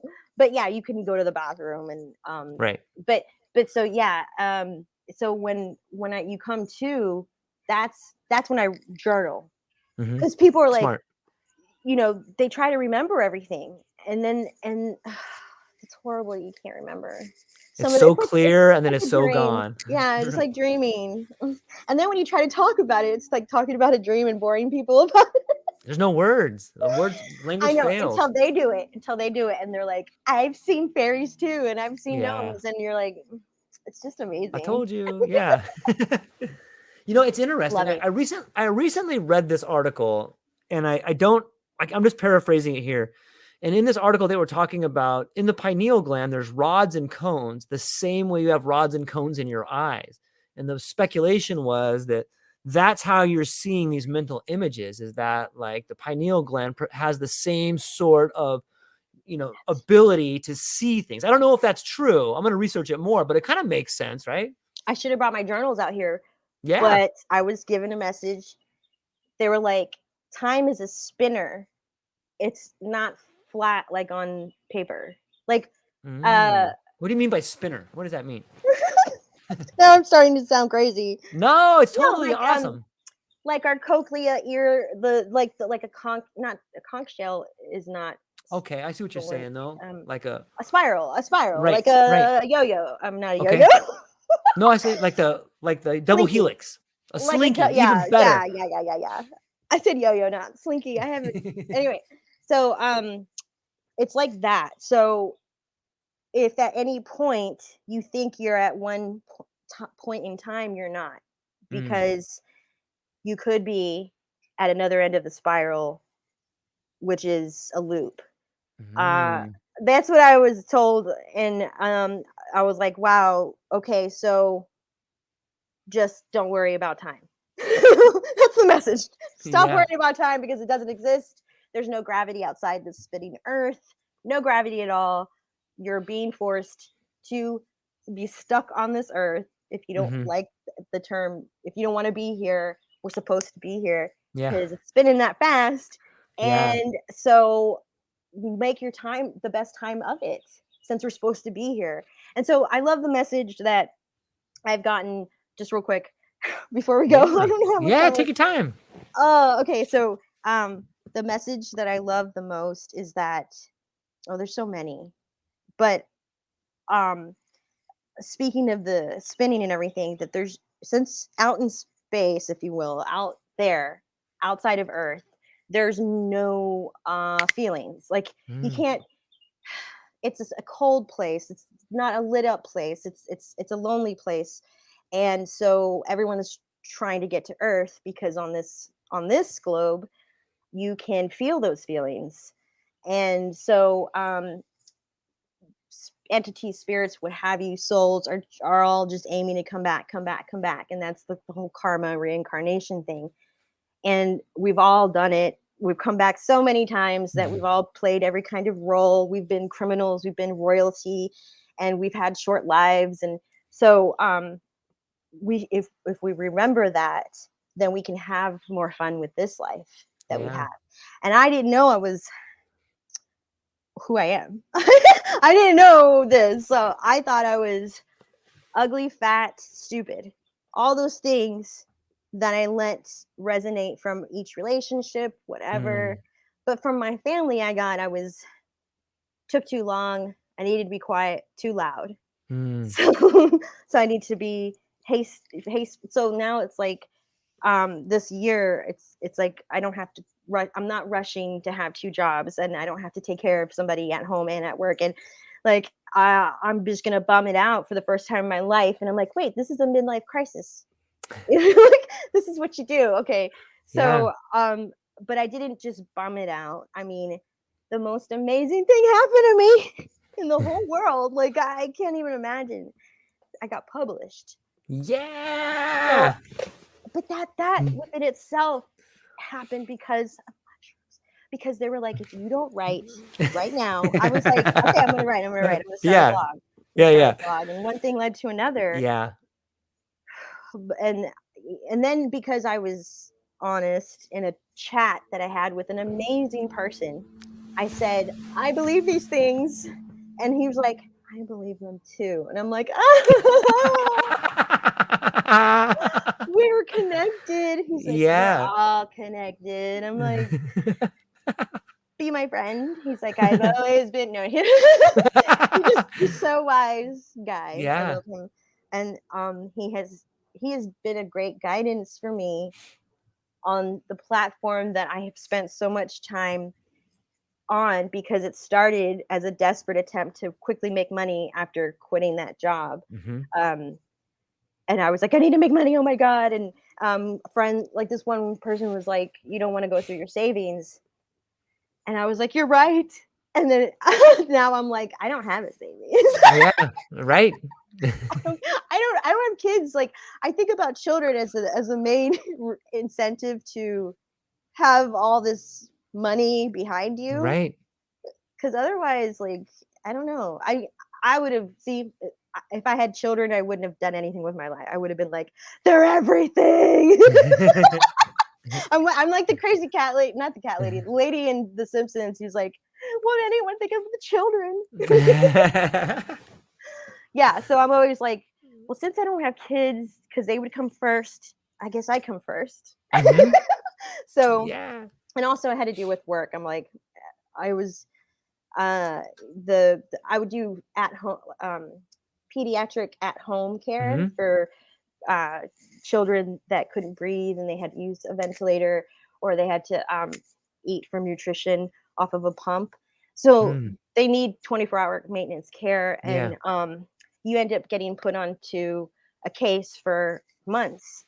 And that's hard because you fall in love with the child and Sure. you fall in love Sure. with the mom. Like, you're like, I have to help the mom Mm-hmm. because she's alone. And so I did that for like 5 years. Like, it was hard to think. Like, when I think about that, mushrooms are like, you got to tell those stories. I'm like, Yeah. no, that's patient care. That's quiet data, HIPAA. And then they're like, you got to talk about the love that you had for your patients. And I'm like, okay. Yeah. You do. I haven't written at all about that. That I'm like always talking about my trauma, right? So that when you think about love connectivity, like, to have a child walk that has cerebral palsy and can't, but they finally work up the ability to strengthen their muscles to do it, and you helped be a part of it, you know, or to eat without the pump nutrition, or to breathe. I worked so hard with a patient on getting him to breathe off of, he was a baby, and he got off of the ventilator because, I mean, first it was 5 minutes he was off of it, and then 10 minutes, and then it got to like hours, and then never. So those things I can't. those are my nuggets of why I'm happy I lived. You know, like I'm like, oh, I had, my life sucks, but at least I had those moments of connectivity. So I have so many patient care moments that I'm like, how am I not supposed to go back to nursing? And they're like, because you got to do it. You got to teach and guide now in another way. I'm like, okay. Because Yeah. I mean, I still talk to some of the moms of well, I don't really, I did up to like a couple of years ago, but it meant to me, like I moved away from states and stuff and had to like break up, you know, like you have to like move on. You can't care for everyone forever because then you'll die. Like Yeah. it was like it was hard. So I keep thinking I can make fast money if I just go get a job, but I can't. I can't do it emotionally, physically. Because if I see stuff, domestic stuff now in the house, I'm gonna speak up. Whereas before, I Yeah. probably was like, well, yeah, he shouldn't be here, but you know, Right. like Make excuses. yeah, just because I had crazy moments in Hialeah, Miami, you know, or Missouri, like just crazy moments of these domestic issues that are very hard to deal with, and I just was with my baby, with my patient. I just I shielded their lives with my life. You know, it got scary just a couple of times in Hialeah, just like battery things happening, and I'm like, okay, if he comes in here, like that was like because of domestic boyfriend girlfriend issues. So I would call the company. I'd be like, well, just you can remove the patient. And, you know, I'm like, how many people know that nurses go through these moments, or you know, like alone? How many seizures I've gone? I not me, but my children, baby patients, just going through seizures, and I have to just document. And it's just anyway. That's how I got into CBD and THC was because I'm Wow. like I care about cannabis because it fucking works. It freaking works. Yeah. I don't want to see children have seizures if CBD is helping. And then I became a freaking cannabis nurse for 3 years because I left Missouri because I got a Mm-hmm. cannabis nurse job back home in Florida. Came back home. I've been trying to leave Florida forever, so there's always like attempts. And then Yeah. I came back to be a cannabis nurse, and that was the best like realization of, oh my god, we are killing ourselves with pills. Like Yeah. that's when I started realizing, okay, I gotta change my whole. I'm gonna stop with the ibuprofen, because I know better. I know what's happening to our kidneys. I know when you keep I tell my mom, please don't take Xanax, you know, because she's Mm. like, but it helps me sleep. So there's patients now in that age group. She's okay with me talking about that. I asked if I anyway, sorry. um, so so yeah, but a lot of people are taking Xanax in that age group because they've been taking it for so long. And I'm like, that's not right, because now if she wants to go to bed by herself, she can't. I've Mm. tried to convince her to microdose at least. Mm-hmm. So it hasn't. But I got her a gummy, a THC gummy that she was like, oh my God, I'm drunk. So I'm trying to like Yeah. see if she'll keep, but it's that's why we got to keep talking about this, because it's becoming more and more real. There's an article that came out saying how what I always had a hunch, Silicon Valley has been doing this. Right. Everybody over there has been microdosing and just having full on trips. And Yeah. they've been developing all of these stupid apps that we like so much. So people need to let go of the fear. Yeah. Sorry. Yeah. No, it's beautiful. It brings up this idea too of like, I think that people that are coming up on middle age have a very unique role to play right now, because there is such a large demographic of baby boomers, and a lot, I think I read somewhere like 10,000 baby boomers a day have been retiring for like the last 10 years. Well, if we just play that out another 10 years, it could very easily be said that 10,000 baby boomers will be dying every day in the not too distant future. And when we look at that demographics, and you have such a huge portion of people that are facing their mortality, how can the world not be filled with anxiety? And then you have on the other edge of it, you have these kids coming up that are like, man, why is all the wealth trapped in this older generation? There's nothing for us. We don't have anything. So people like that are in the middle age, like we have this role of like, okay, we need to be a bridge. Like we got to help these people come to grips with the fact that they're moving on. And like I think psychedelics are a huge part of that, to like help them with the end of life. And the Are same you thing for Gen the kids X? coming up. I am, yeah. Gen X. My brother's Gen X, but I'm millennial. Mm. So You're an old soul though. Yeah. That's what Mushroom said. I know. They're I like, can see you've been around since the dinosaurs. I'm like, if my soul's been around since the dinosaurs, how am I an eternal soul? And they're like, we can do what we want to do for the universe. I was like, it really got scary when I said that. Yeah. Like, hey, who you talking to? Yeah. So Gen X, yeah. I'm always looking at sociology because it's so interesting to me. Totally. Psychology of generations and how everyone feels duped and everyone feels like, hey, we didn't get this and that. Or how each generation is like, oh my God, the new kids are just so smart. Or the new kids have it so easy. But that's like, I saw this clip from a movie, I don't even know where it's from, but they were like, in the late 1800s, because when did refrigerators anyway, in the clip they're like, what's this? And he's like, it's a refrigerator. And they're like, what's a refrigerator? What? And then they're trying to show like the country guy being skeptical of it, and the rich person was like, oh, I would love to have cold things. And then the country guy was like, yeah, I don't know about that. So you sell electricity? And I was like, wow, this is still going on with AI.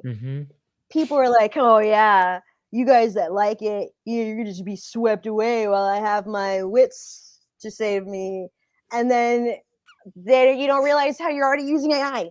Like we're obsessed with it. We cannot be without our phones. How is this any different from ChatGPT advancing it a little bit more? Yeah. Sorry, I cannot believe I'm speaking this many opinions. I need to shut up. It's beautiful. Why? No.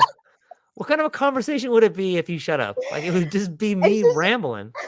See, I'm not anti-AI when I would be such a hippie at the same time, because it's gonna help with pain. It's gonna help heal a lot of issues that are like, the life expectancy so many years ago was like, 10. So like we're all living till 80, 90. Yeah. And we didn't have seatbelts at one time. So there's always changes happening. So I don't know why people are scared. It's fear. They have fear. It's the But we're always, fear. God, my arm is so fat in this. It's the whatever. Yeah, it's the fear. It's the fear back again. Fear. Right? It's my fear of looking like a blimp. It's the idea that maybe it's uncertainty, because it seems that we're always afraid of the things we don't know. And sometimes we just decide that, oh, well, if this happens, then this would happen. And then we come to this unrealistic chain of events that will probably never happen. But in our mind, we're like, oh, I'm afraid of it. But the truth is, like, if you do something out of fear, you're limiting yourself. If you just take some time to believe what is possible in yourself, your life is so much better. Yeah, and people even make decisions that are horrendously scary because they think they have to push themselves to prove something. It's like, no, you don't like that. Yeah, you're just trying to escape things. What is it that you're trying? Oh, your mom freaking ignored you. Like, I'm just sick of this. It's always your mom and dad. Like, let's just get through it. Yeah. Maybe we need AI to help us with therapy to get through that. You know what I mean? I know. Just be like, what's your mom like? What's your dad like? And then they'll be like, this is what's probably wrong with you. Go here. And don't date these people and date these people, because it's not like, I mean, you could look at astrological stuff. I do, but it's like trauma. Is your trauma resolved? Because you're going to be insecure and get mad that I have friends. Like, and that's another thing. I have that central focus for people. Like, if you're my patient, I'm going to be like, you're my king or queen, So then I do that with my relationships. So the guy is so used to me being like, you're everything. And then if I deal with a friend or a patient, I'm like all about them. And so that guy, if he has insecurities, causes problems. Yeah. So I don't know. I don't know. Well, And it sounds, yeah. Anyway, go ahead. No, what are you gonna say? Please shut me up. Shut me up. Well, it sounds like this. Like when we talk about trauma in all of our lives, like that word is it's so charged with like a negative charge, but isn't all trauma that we face growth? And shouldn't we be thankful for our abilities to grow out of the old versions of ourselves? When we just look back a little bit on your story that you shared today about growing up the way you did, facing trauma, coming to realization that this relationship wasn't right, facing the trauma, coming to school of I don't like that, that's trauma. But like if you're honest with yourself, everything you look back on was a growing experience, and you've become a better form, a better person because of it. So on that level, we should be embracing and thankful for the trauma, right? I'm a survivor. And I've tacked on all these badges. Right. Like I always wanted to be a Girl Scout because I wanted to do stuff, but my parents were like, we don't got time. Right. So I was like, I think about that. I'm like, I have a badge for this. I have a badge for that. Yeah. Of like, and it's not even, it's like, I told somebody what I really feel. I defended myself. Yeah. Just stuff like that. That you have extreme fear over. So it helped a lot when my dad did die 9 years ago, because he was the guy I was the most afraid of in life, because he could physically hurt me, and he did. And a lot of people can't handle that news either. And it's like, I mean, it happens. It's the belt, it was the freaking stupid belt. And anything would go, anything would fly. So like that's trauma to your body, to your skin. Yeah. And so you end up becoming like a cat in life. You're like, and so people are like, God, why are you spazzing out so quick? You're like, I was whipped,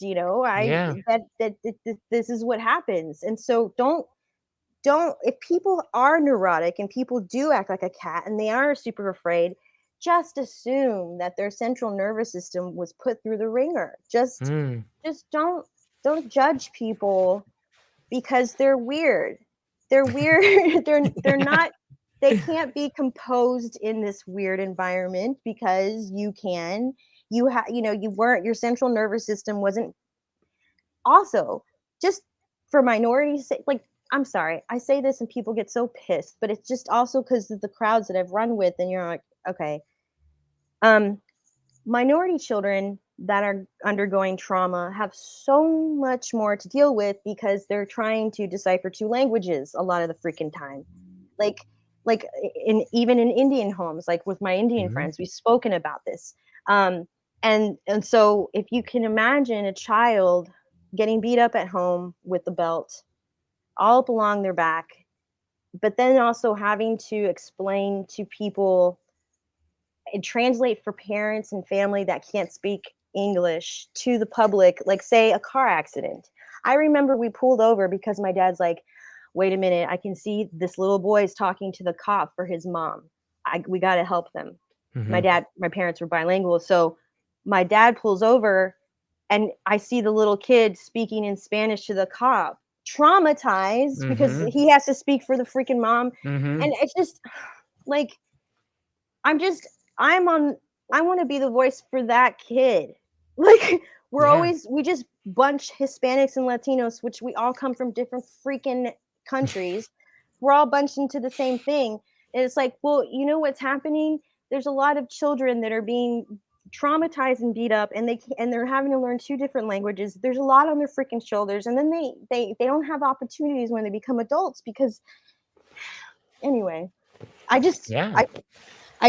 want the culture to be dismantled. Like I want children to take over Well, There's I think you could argue that we have a lot of children in charge. those are narcissistic. If you watched South Park, Yeah. apartments, just Yeah. apartments, ruling the well, Yeah, totally. It's true. the Matrix at least. That's awesome. Natalie, this is an incredible conversation. I'm having so much fun. I've never done this in my life. I've never ever done this in my life. What do you think so far? I'm scared. It's I'm awesome. scared to leave here right now because then it's reality again, and I'm gonna turn around and then people are gonna be like, "I saw you. I saw you Yeah. online," and I'm gonna be like, Right? They're going to be like, you were awesome online. Hey, thanks for sharing that. "I'm sorry. I thought I would laugh this whole time. I'm so glad I didn't, but now I'm like, I freaking vomited the whole time." It was not at all. Not at all. I think that, we spoke a lot about what you wanted to get out, and I really Yeah. like the idea of, I need to pay you for this therapy session. man, People probably say that. That's stupid. no, like it's therapeutic in a lot of ways. Like for me too. Like I get to sit here and talk. Like that's why I do it. Like I love learning from people. And I can't tell you how much in common I have with people when I start listening to them. Like, oh, that happened to you? Oh, that happened to you? Oh, crap. Like maybe like it's it's amazing. The millions of patients, like yeah. I can always connect with them. Well, yeah. Like over anything. TV shows. We have the same feelings about that. Like it's easy. There's always connectivity, an ability to connect, just anything. And I love that. Like people might think you're trying too hard to talk to people, but I'm like, no, my eye is going to her dress. Like it is so, the colors. So I say, oh, I love your dress. Right. And so people would say, why are you sucking up? And I'm like, you're like, I don't know. Being obvious. I just like to speak about beauty. So I make people uncomfortable because I'll be like, oh my God, I love blah, blah, blah. Like I get so excited when I see things. And then, anyway, so. No, I love that. Like, that's why people wear stuff like that. They want you to notice. And sometimes, I know, right? And when people say things like, why are you sucking up? What they're really saying is, damn it, how come I didn't think of that? Yeah. You know what I mean? That's why I don't have one tattoo on my body at all because I don't want to have something that permanent on my body because I'll be like, I don't even like moles that are stuck there. Like I just want to like rejuvenate. Right. I had a really bad surgery. So I had like 2 years ago. Yeah, everything happened in 2021, but I had to get a blood transfusion. And it was I was like, wait a minute, my numbers are what? Like she told me, and I was like, I know what this means. I'm a statistic in the book, in the textbook. It's me now. So they got my blood, and as it was going in me, I was just like, why am I afraid of this? This is just a stupid vehicle body. Like this is just a meat suit. Yeah. Why am I afraid? Like we all have blood. Like I'm not a better blood. So it went through me and my bruises that I had disappeared. I think I'm superhuman now. Yeah, I think so too. Yeah, they had to save my life because anyway, go ahead. No, I was just gonna talk about the blood. I recently learned to talking to one of my friends who's from Japan that the same way some people look at astrological signs and can claim to know or have insight into someone's personality. In Japan, they do that with the blood. Like, oh, you're B positive. Oh my God. Have you heard about that? I lived there for 4 years. Oh, okay. Sorry, 4 months. 4 months. I did the Japanese English language teaching. Yeah. How's that? So, God, I was a Japanophile. So after college, I was like, oh my God, my best friend did this. I have to do it. Yeah. And I didn't do it through the government schooling. I did it through a private company. Oh, nice. So there was different standards, and I had to work. I had to do like a lot of ridiculous things. Like the interview was in New York City, and I was like, that's fine. So I got interview clothes and went downtown to I was like, I grew up going to Queens, New York, all the summers in my life. So I knew New York. So I was like, but I'm going for an interview. So I flew from here and went there, and I gave a a lesson where I like almost performed the lesson because I knew they would like me to be as Genki as possible. That's what they like. So I'm like, this is this and that and snowing and ice and I was like being ridiculous. They loved me, they hired me, and then I was like, oh my God, I get to choose where to go. Oh my God. And so I was like, I'll be in the middle of city, I'll be the suburbs, basically. And I got there and it just wasn't as romantic as all those stories I followed online, all these girls that had their stories and their blogs of making it in Japan. This is my hotel, my apartment, my friends. It didn't turn out that way for me. I was in the middle of this industrialized part of Nagoya, and I was so alone. I got so depressed. I kept trying to contact the friends I made in the training week, but yes, the children had vials of blood that would say they're O positive, whatever. I'm like, they would have that. They have cards that show their blood type. It's like it's a trendy thing. And does it seem accurate to you? The whole story to tell you that. I'm sorry. Yeah. Yeah. No, it's perfect. When I finally look at myself in the video, I'm like, oh my God, I was just talking that long about that. Yeah, that's what the question was. You're right. I know. It's just, I could talk forever about Japan. I'm going through my history of junk and throwing everything away, but I cannot get rid of my Japan things. Yeah. Why would you? That sounds like an incredible time. I was so happy shopping there because I was in Japan. I was 24. Right. And I was just getting all the Sanrio and just all this stuff. I say Hello Kitty. There's more than Hello Kitty there. Like, there's just so much. Anyway, I'll go back again someday. Yeah. I'll go back there and just I think they have cannabis there now, right? Yeah. So that would be a great place for someone to open up like a psychedelic center or a wellness center there. And you already have experience, right?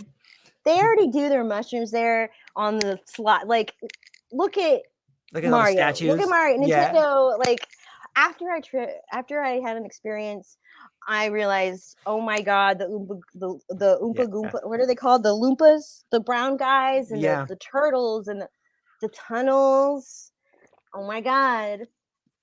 Somebody at Nintendo was totally on mushrooms, and then they're like, we're gonna have this.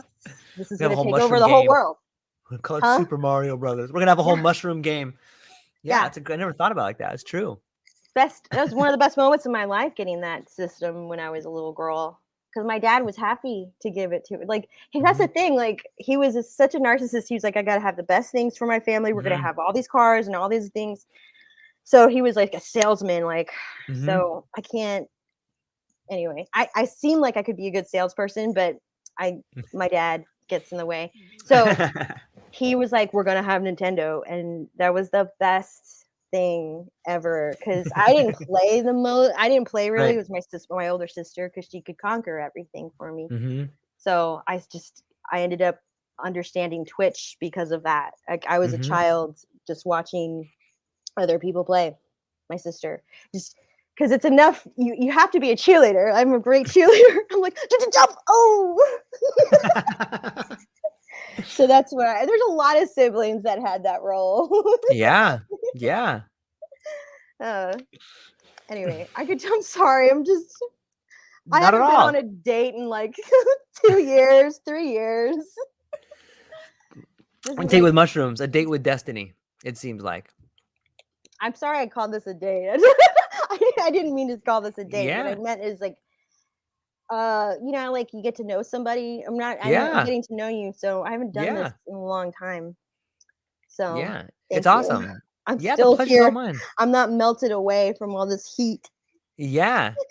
It's amazing. Like, I really enjoy it, and I think that in a long form conversation like this, like, no one can hide. Like, you get to know who people are, and like, it's beautiful, right? Like, I love it. And there's so many Joe Rogan podcasts where I'm just like, that's not how it would go, and I'm like, oh my God, that's exactly how it's going. I can't shut up, because you're like, why did they say that? No, shut up! Don't give that away.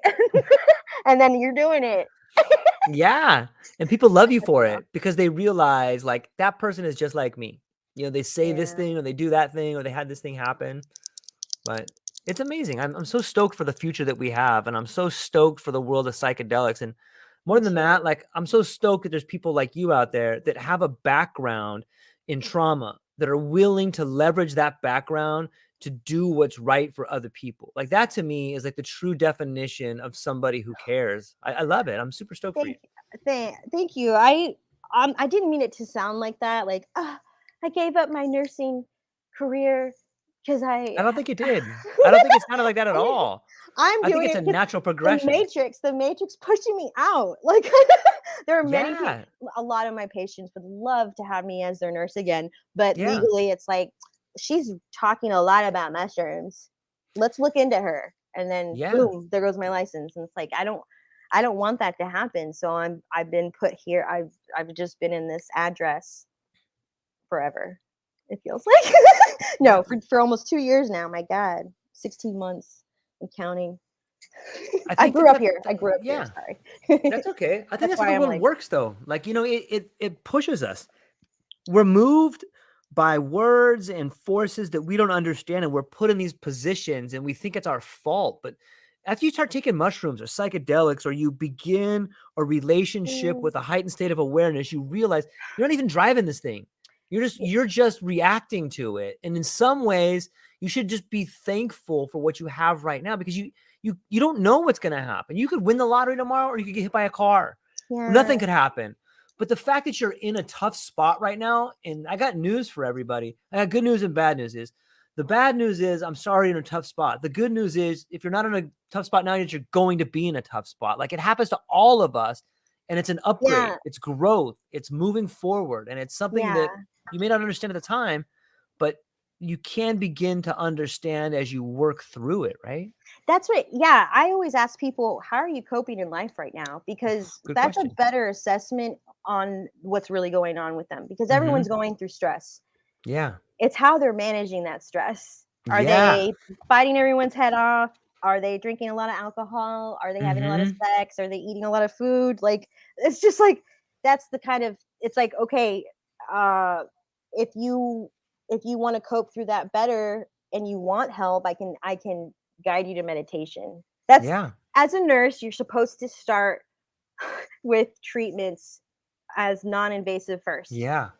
So Yeah. working out, diet, right? Yeah. And you want to avoid surgery at all costs. So, like for Mm. me, when it comes to psychedelics, it's like, have you tried meditating first? Have you Mhm. tried journaling first? Mhm. Did you go to a therapist?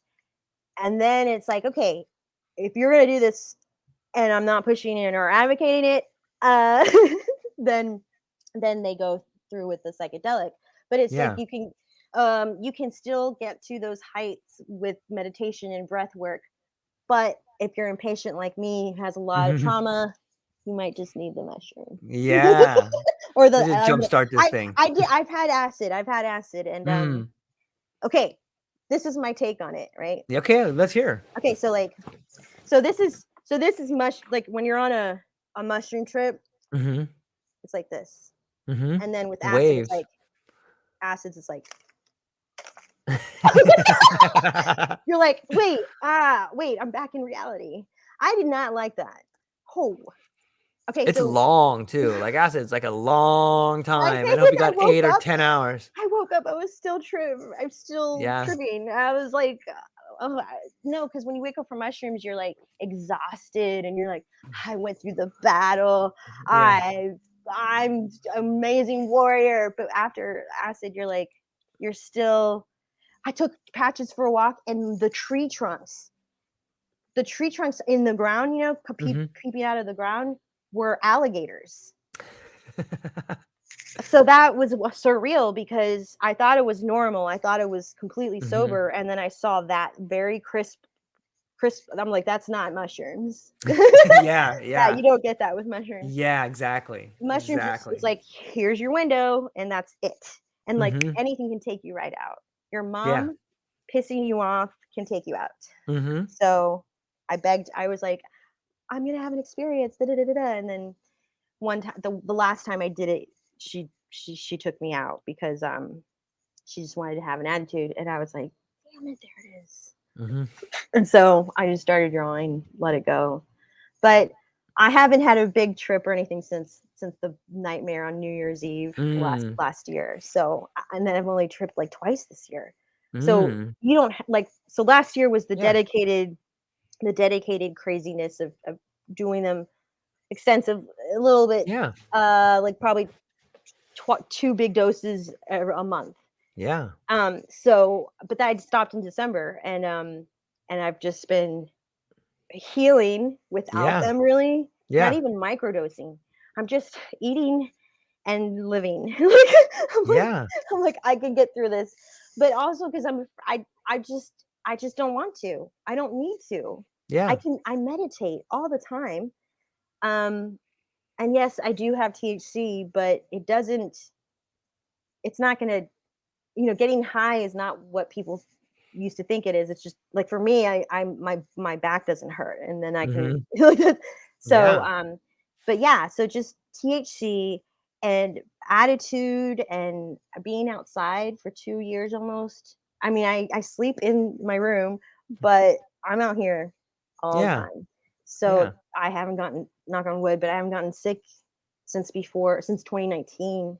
I haven't been out here since 2019, but like, I can't believe I made it through COVID. I never got COVID, Yeah. but I'm such a hermit. Like, it's not fair to, I'm a hermit for Florida. When I Mhm. was in Missouri, I was not a hermit. So if I leave home, I will be out and about. Yeah. I won't be online as much. Yeah. But maybe, I don't know, maybe I should be online.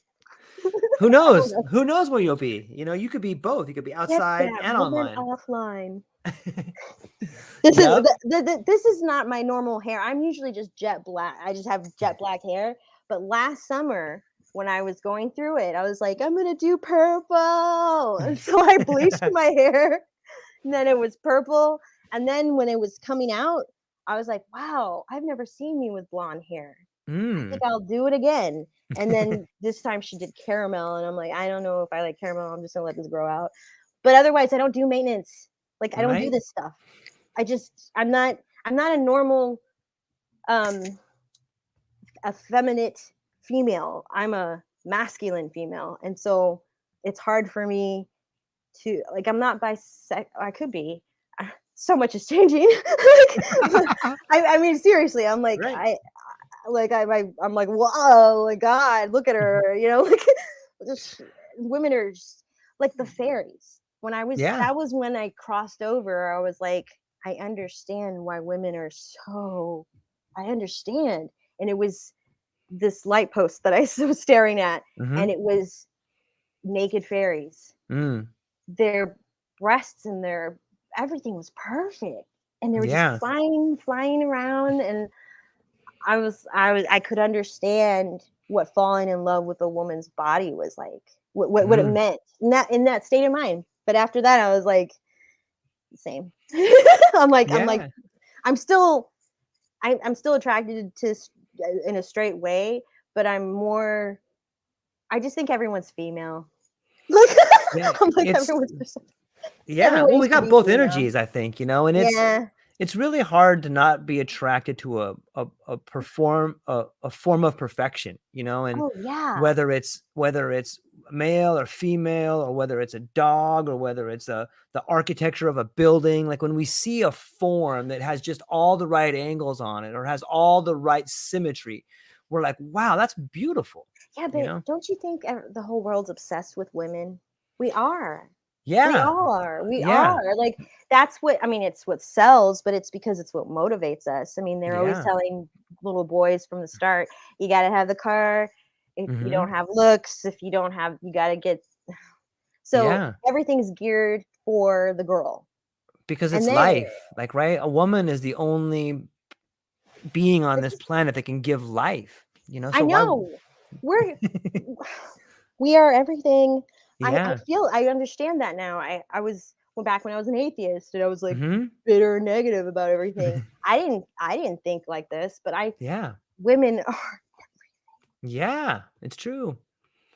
And when you look at it from that angle, all of a sudden you realize that, like, we're all connected, like, we're all everything, you know, and if we could just find a way to harmonize a little bit more, and I think we are, and I think mushrooms and psychedelics are a big part of it, but if we can get to a sort of equilibrium where we don't live in such scarcity, we're not bothered by, I don't have enough money, I don't have a nice car, I don't have enough, you know, when we can get away from that kind of stuff. Because people are listening and watching. Yeah. Like all if day I go in long. there, the air is MSNBC or Univision or Telemundo, Mhm. which means the devastations of South America in a list form, the Mhm. devastations everywhere that I can't do anything about. Yeah. So I'm gonna sit and fester in negative, rotten anger and sadness, Yeah. Learned helplessness. and I just can't do anything about the news. Yeah. Yeah. I'm like, why are we watching this, Mom?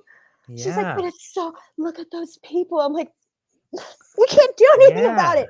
So Yeah. I flipped. People think I'm insensitive, but I'm like, I want to be in control of my environment. If I Yeah. can't control the emotions of thousands and millions of people, like they're controlling me. The media is. Yes. We talked about the submarine for a million years, but I'm sitting here looking at the boat overturned with all those lives. Like I can't even, children, just people, and no one's talking about it. Yeah. So if you're gonna tell me that I'm insensitive because I'm not choking on all of your information that is purposely trying to make me want to kill myself, Yeah. well then I'm sorry. I'm going to just focus on my freaking community in front of my face. I'm Yeah. in a neighborhood, and then beyond that, I'm in a city. Oh Yeah. my God, there's stuff going on here. There's Yeah. shootings and killings and tons of people who have weird, like, sinkholes. Like, not a lot. But Right. I'm like, Right. oh my God, it's gonna happen today. There's so many sinkholes in Florida. Yeah. Yeah. It's amazing too. That's a weird fear that I have. That I'm like, what if God just decides we're done, and the floor just opens up? Because that's what's happened here. Like around the corner, there's a house where the floor just opened up and just swallowed somebody. I'm like, I just have to go. Yeah. It's Florida though. There's so much bad energy here. All these coke fiend ghosts all over the place from the 80s. Right. Right. Miami Vice down there. It's still bad there. The coke is really bad there. So it's like, I mean, because you can see it on the, like, people just throw it in downtown. So it's like, ugh, we built this city on cocaine. That's Yeah. the song from Miami. Yeah. Although Miami Vice exists. Anyway. Sorry, That's awesome. I've got to It's stop perfect. talking. It's perfect. I've never heard myself this long. I mean, it's amazing, right? Like it's a great conversation. It's entertaining and I'm it's just so, original. I can hear people going, oh my God, this girl. I can hear that. Oh my God. They're probably like, oh my God, I'm gonna listen even more. It's so much better than Telemundo or the news, right? I had to watch Sábado Gigante every Saturday night in my background of my life. And gosh, that was so bad. Chauvinistic and exploitation. It was like Sure. they had the Gong Show time, like the era portion of the show. And it was just devastating as a child to watch these people just get mocked and made fun of Yeah. by this like man in a sombrero. It was so weird. So anyway, that stuff's over with. That doesn't happen on Saturday night on Spanish TV anymore. But the novellas, it's rampant. Novellas of like just life is all life is about is romance. Yeah. That's all it is. And if there's not, there's got to be drama. There's got to be a fight. Yeah. There's got to be cheating or killing. And it's like, why is this? Oh, you know what it is? It's not What? novellas anymore. It's these so the Spanish channels have taken on to Reality TV. reality TV, and they have something like Big Brother. Mm-hmm. And so that is what my grandmother watched to her last days, was this show. And I swear, I think she waited until it ended, and then because It's like, okay. Oh my God, yes, I you know, I'm not making fun of her life, but it's like, it's, you know, she didn't. I'm doing this now because she didn't think she could, which is Yeah. like do what you want and be happy. Right. But Right. so what all they could do was just watch drama, because that's all they Yeah. know is the drama in their life from the things they ignored of their men doing. Whole other Yeah. family, whole freaking other family my grandfather had that I learned about when I was older. Everybody knows. Anyway, so I'm Yeah. like, that's stupid. That's so stupid that she would just keep going on with this information and not leave him. And you're like, why didn't my mom leave my dad? And so that's anyway. Point is, Yeah. That's a great question. yeah, that's all the shadow work I've gone through. Yeah. Well, it's because you've done that you're not in that situation. You know what I mean? Like that, and that's I don't think people give themselves enough credit. Like that's so freaking hard to do. Like it is. For generations couldn't face it, and now all of a sudden you're gonna face it. Like my family's my sister, because like everybody hates me. But I doubt that. I have a lot of cousins, and you know, we all don't like each other because we're so defensive over our parents being hurt by the other parents. Yeah. I'm done fighting. I'm done being mad at other people because my dad was wounded by his ego was wounded by his. Yeah. I have aunts and uncles that hate me. I'm like, you're a child. Yeah. It's like, stop it. This is psychology beyond belief that they all need so much help. But yeah, I'm like, my mom's gonna talk to therapy, and after that, she's like, after therapy, I'll consider mushrooms. I'm like, yeah, that's a good closeout if you want to close me out. All right. Well, I don't want to close you out, but really? I mean, I got my family's gonna be back in a little bit from school. So, but how old are your kids? My daughter is 9, and my son Ocean died when he was a baby. But my daughter's 9, and she comes back. She's going to summer school, so she's usually back around like 11:30 or so. And then 9 years old. That's it. That's it. You had up until 8. I know. Up until 8. They're the best. I know. This is where she starts going from daddy to dad. Has it happened yet? Has it happened? In my mind, like I don't want to believe it'll ever happen. No, it never. No, because at 22, she's gonna need you, and she's like, "Daddy." Yeah, I know. He's gonna cry. It'll come right back. Oh yeah. Yeah. You got a caretaker for life. You got someone who's always gonna watch your diet for you for life. I love children. I love the bonds with children and parents, and I always support it. I mean, I was with married men, men who were married and they had kids and stuff. Right. I would be like, okay, well, what do your kids want? Like I always I would start, and then I was always afraid their kids wouldn't like me. The kids always liked me. Yeah. And because I love hanging out with kids. So when I would be with them, I'm like, why didn't you bully them? I didn't bully my kid. I'm like, when you made fun of them and you said blah blah blah, that's derogatory. Like, and so I have these different. I'm in the kid's defense. Whether my relationship lasts or not, I'm here for the kids. So guys that had relationships with kids or had children, prior relationships, were happy that I liked kids, but then they were really insecure dudes. So I'm like, you're not being a good dad here. Right. That causes so I'm like, I gotta go. I gotta make my own family. But I haven't been able to make my own family, so it's just whatever. Well, a new chapter is starting. Yeah, new chapter. I'm part 2, Natalie 2.0. Yeah, like it's the death and rebirth thing. Like I think a lot of us are in the same situation where we have worked our way to this point. Some of us are 30s, some of us are 40s, some of us might even be in our 50s or older or younger. But I think everybody gets to a point where they had enough and then they start anew. And I think it's a beautiful thing. It's not easy. It's the same risk of dying in the birth canal as we die in this transition of midlife. But I think if we believe in ourselves and we surround ourselves with like-minded people, I think we come out of this thing stronger with more knowledge and we become the person we're supposed to be. I've never been accepted like this, though. Well, welcome. It's the psychedelic community so. that finally, it wasn't my culture, it wasn't high school friends, whatever. It wasn't Japan. I could never find my group, but It's been calling you. Yeah, they came to me, Yeah. and I love everybody. Yeah. I love there's so many people on Yep. LinkedIn that if I saw them right today, I would cry so happy, like I'm seeing my family member. Like when I meet Guy, I'm gonna cry because I know we've shared lives together before. Oh, can you hear me? Yeah, I can hear you. I lost you. I touched Apple Music and then it just started, damn thing. You're like, oh no. It's probably a good thing that I quit because the universe was probably telling me to shut up.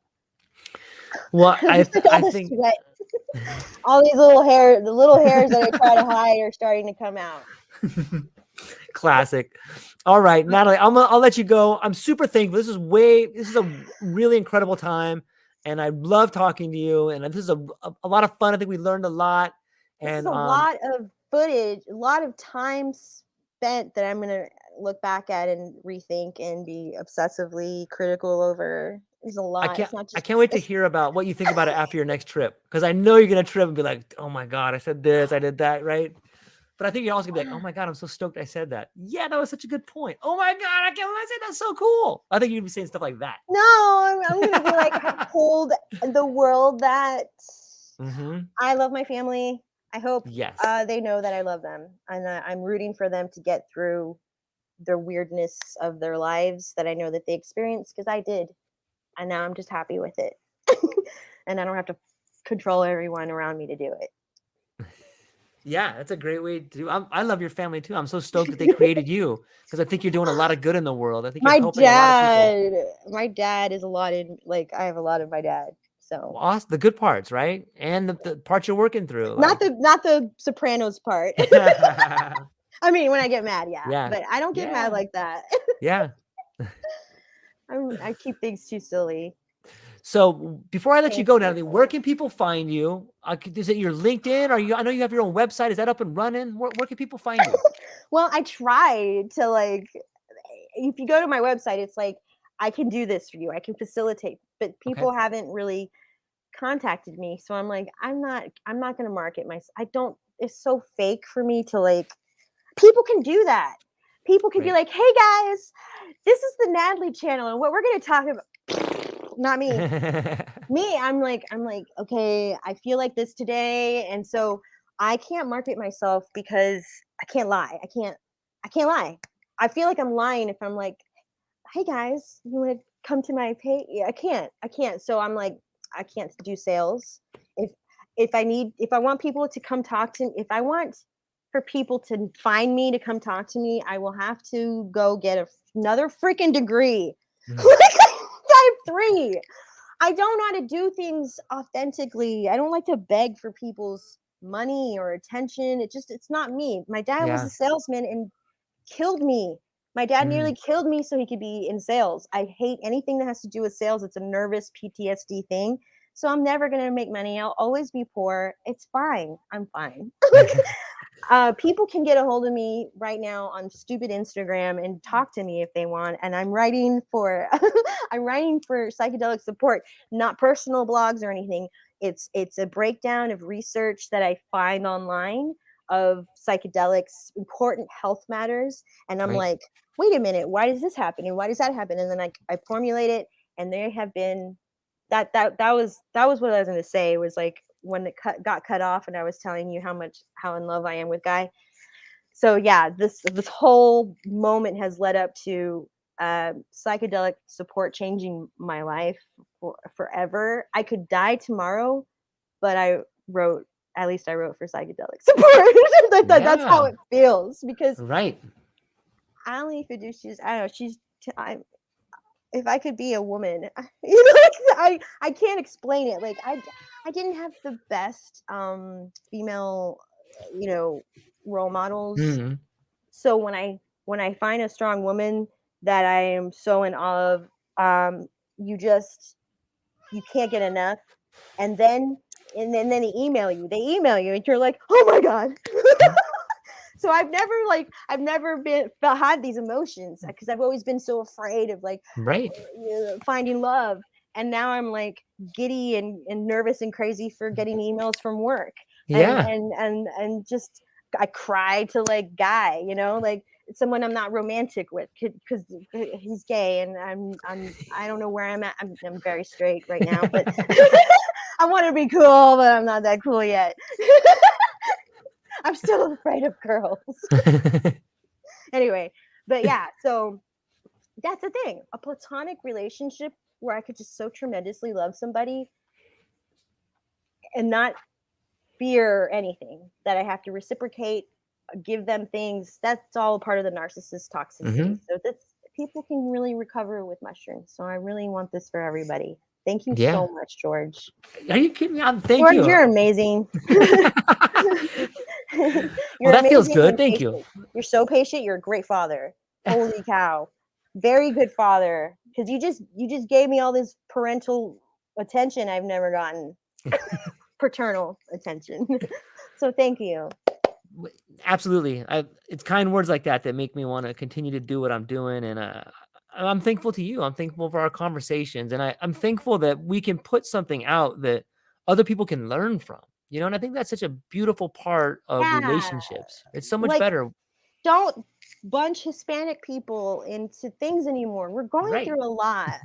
And there's like a lot of us are so smart and we can't tell people because we don't have a platform or no one's gonna listen to it. Like the little girl, the Mexican girl who's like, she's 12 and she's the smartest person in the world. I should know her name by heart. I'm not the smartest person in the world though, but she needs to be more famous. But she's Latin, so nobody freaking cares. It's like whatever. I'm so tired of it. I'll just joke about it. Right. Because no one's going to talk about it on Rogan. No one's going to go on Joe Rogan and be like, you know, Latin kids have to get beat up and learn 2 languages. They want to talk about ice baths. Fine. I could be a real comedian about real life stuff. Yeah. Yeah, you probably crush it. Because comedians, they might think they're talking about real life stuff, but it's not like, how many Latin comedians are there? Like George Lopez,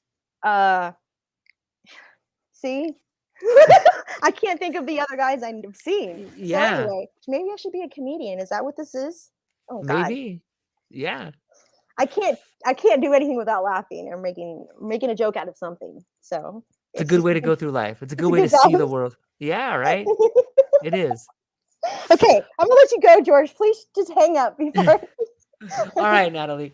Hang on 1 second. I'm gonna talk to you afterwards, but I'm gonna hang up with the audience right here. Super thankful. Audience, my God. Yep. Oh my God. The third. Aloha, everybody. Thank you for hanging out with us today. That's all we got. Thank you so much. I'm sorry.